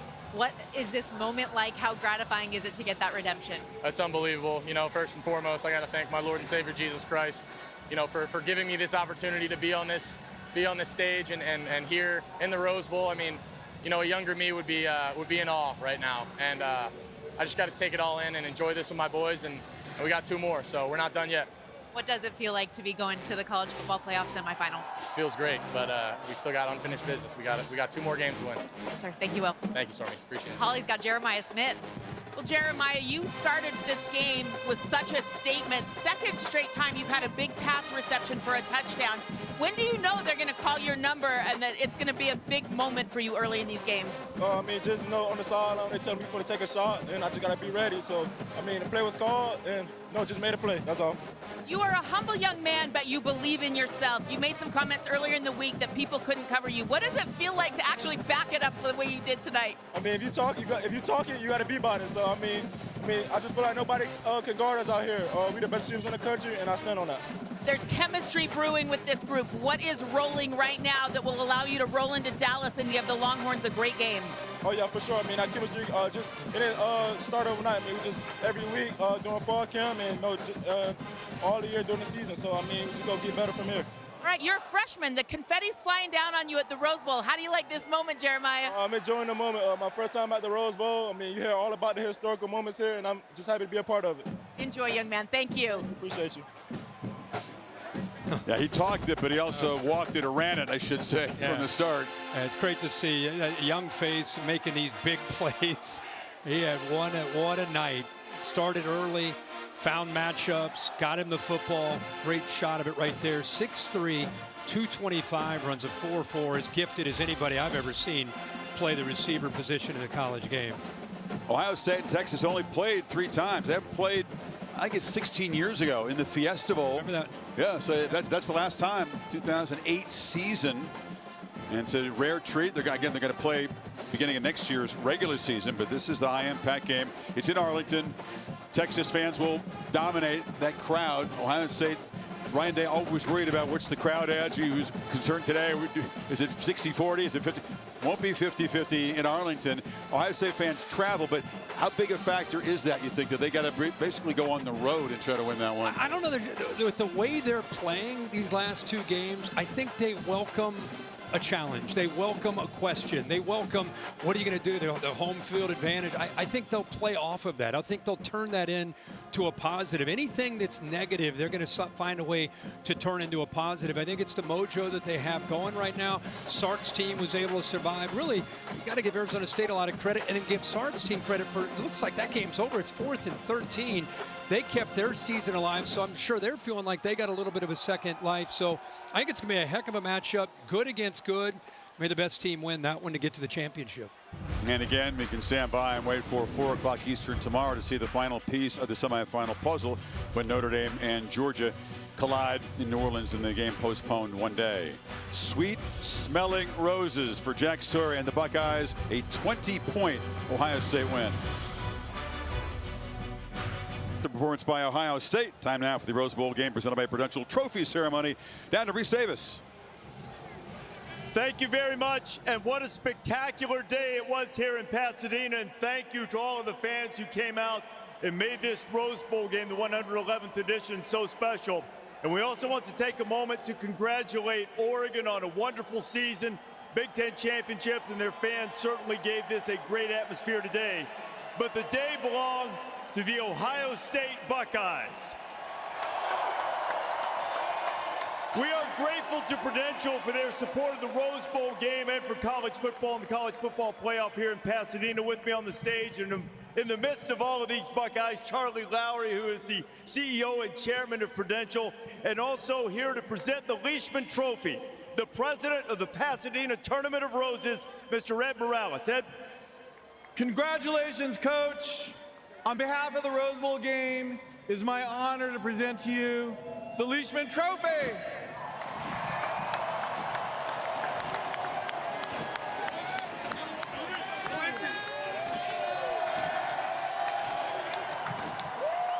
Ryan, this is worth celebrating from the start to finish. You guys were absolutely sensational. I don't know if I've seen a better first half of football than what you guys played. What was the key to getting everybody locked in and playing at that level now for the second straight playoff game? Well, the credit goes to all the players. I mean, that's it. It's always been. Stop and smell the roses for just a second here after this one, huh?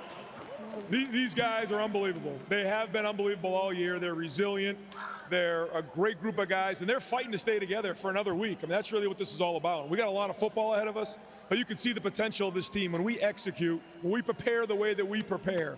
I got to give the coaches a lot of credit and the staff. Everybody came together here a couple weeks ago. We got a lot of momentum going, but ultimately it comes down to the players. They're the warriors on the field that put this thing out there. But this certainly is a great win. We're going to enjoy it for about 24 hours, and then it's on to Texas. OH!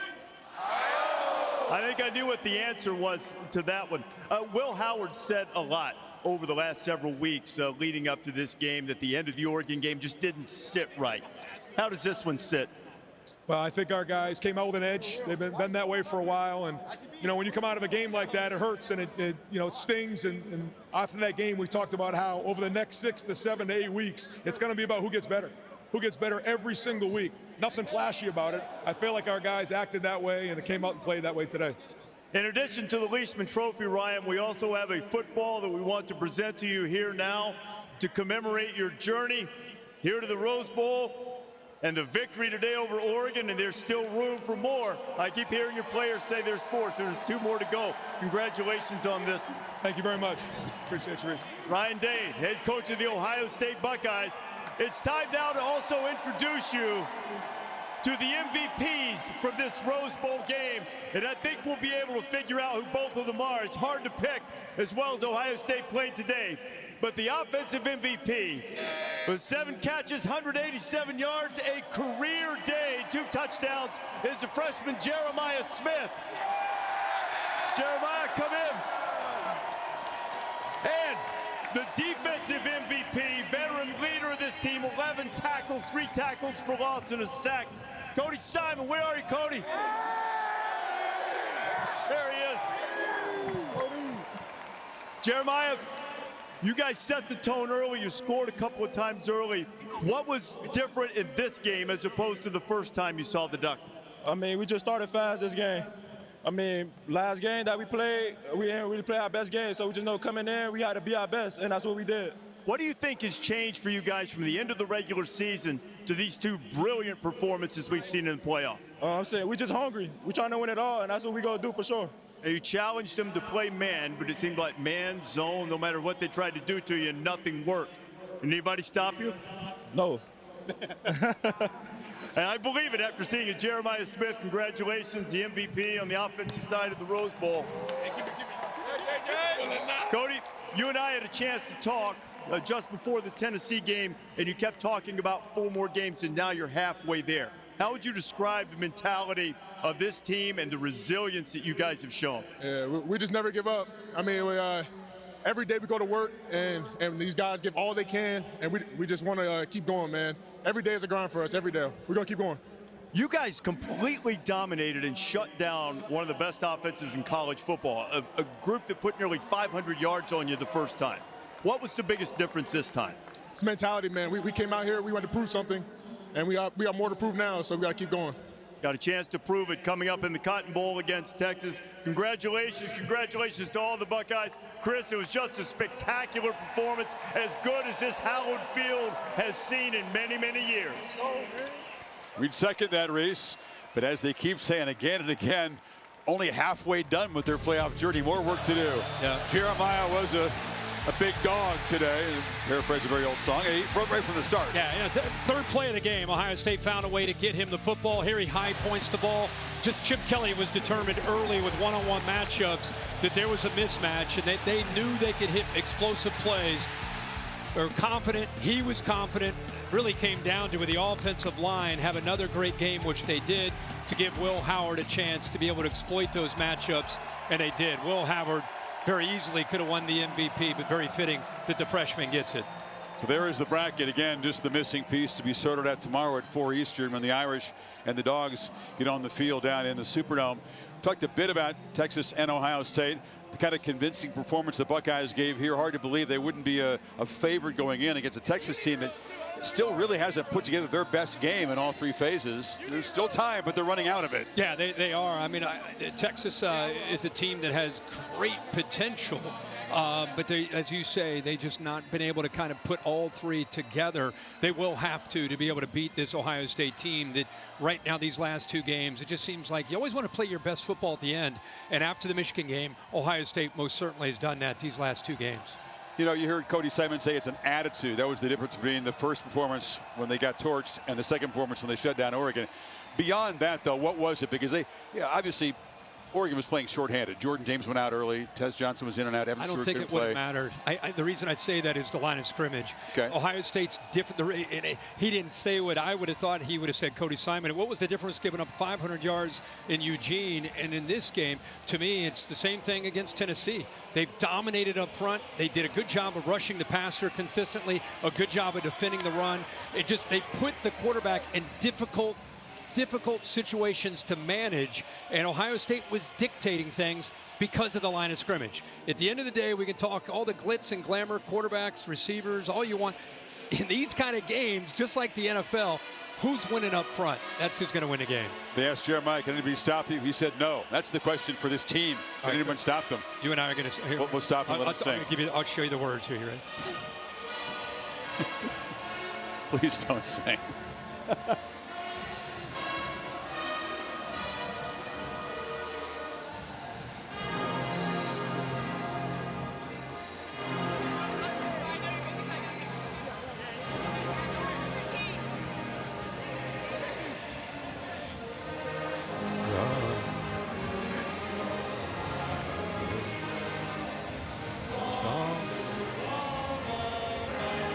I ask you not to.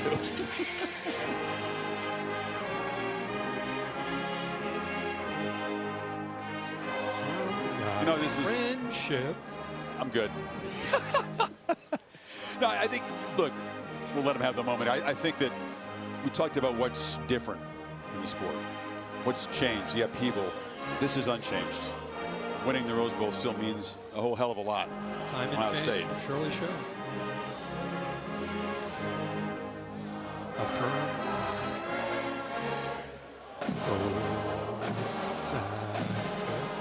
Where's Zach?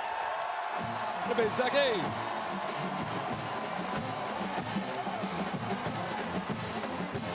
No, will the music continue down in Texas?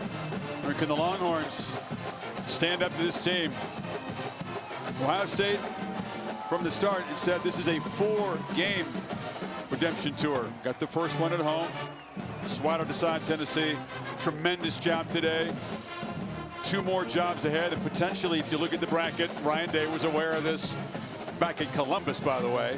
You win that game, you get the top seed, then perhaps Texas and Dallas, perhaps Georgia and Atlanta. Again, Dogs got to get 2 wins to make. To Pasadena, now to Arlington and Jerry Jones's house. See what happens there, and if they get the opportunity, they go to the next one in Atlanta. Quick thought, Kirk, on the Georgia-Notre Dame game. You give your opinions on game day, but a quick chance now. Will the delay of a day have any mental impact, do you think, on either team? You know, coaches are all about routine, and it's already a long layoff for Georgia. They got all built up to play tonight, and now you got to push it back. I mean, if anybody can handle it, it's Marcus Freeman and Kirby Smart. But I'm anxious to watch that game. I think we all are, and hopefully everybody's okay down in New Orleans. Call it a Scarlet Smackdown last time. This is a Buckeye beatdown on this beautiful field here today. They win it by 20. More post-game coverage. Back down to Reese Davis. Chris,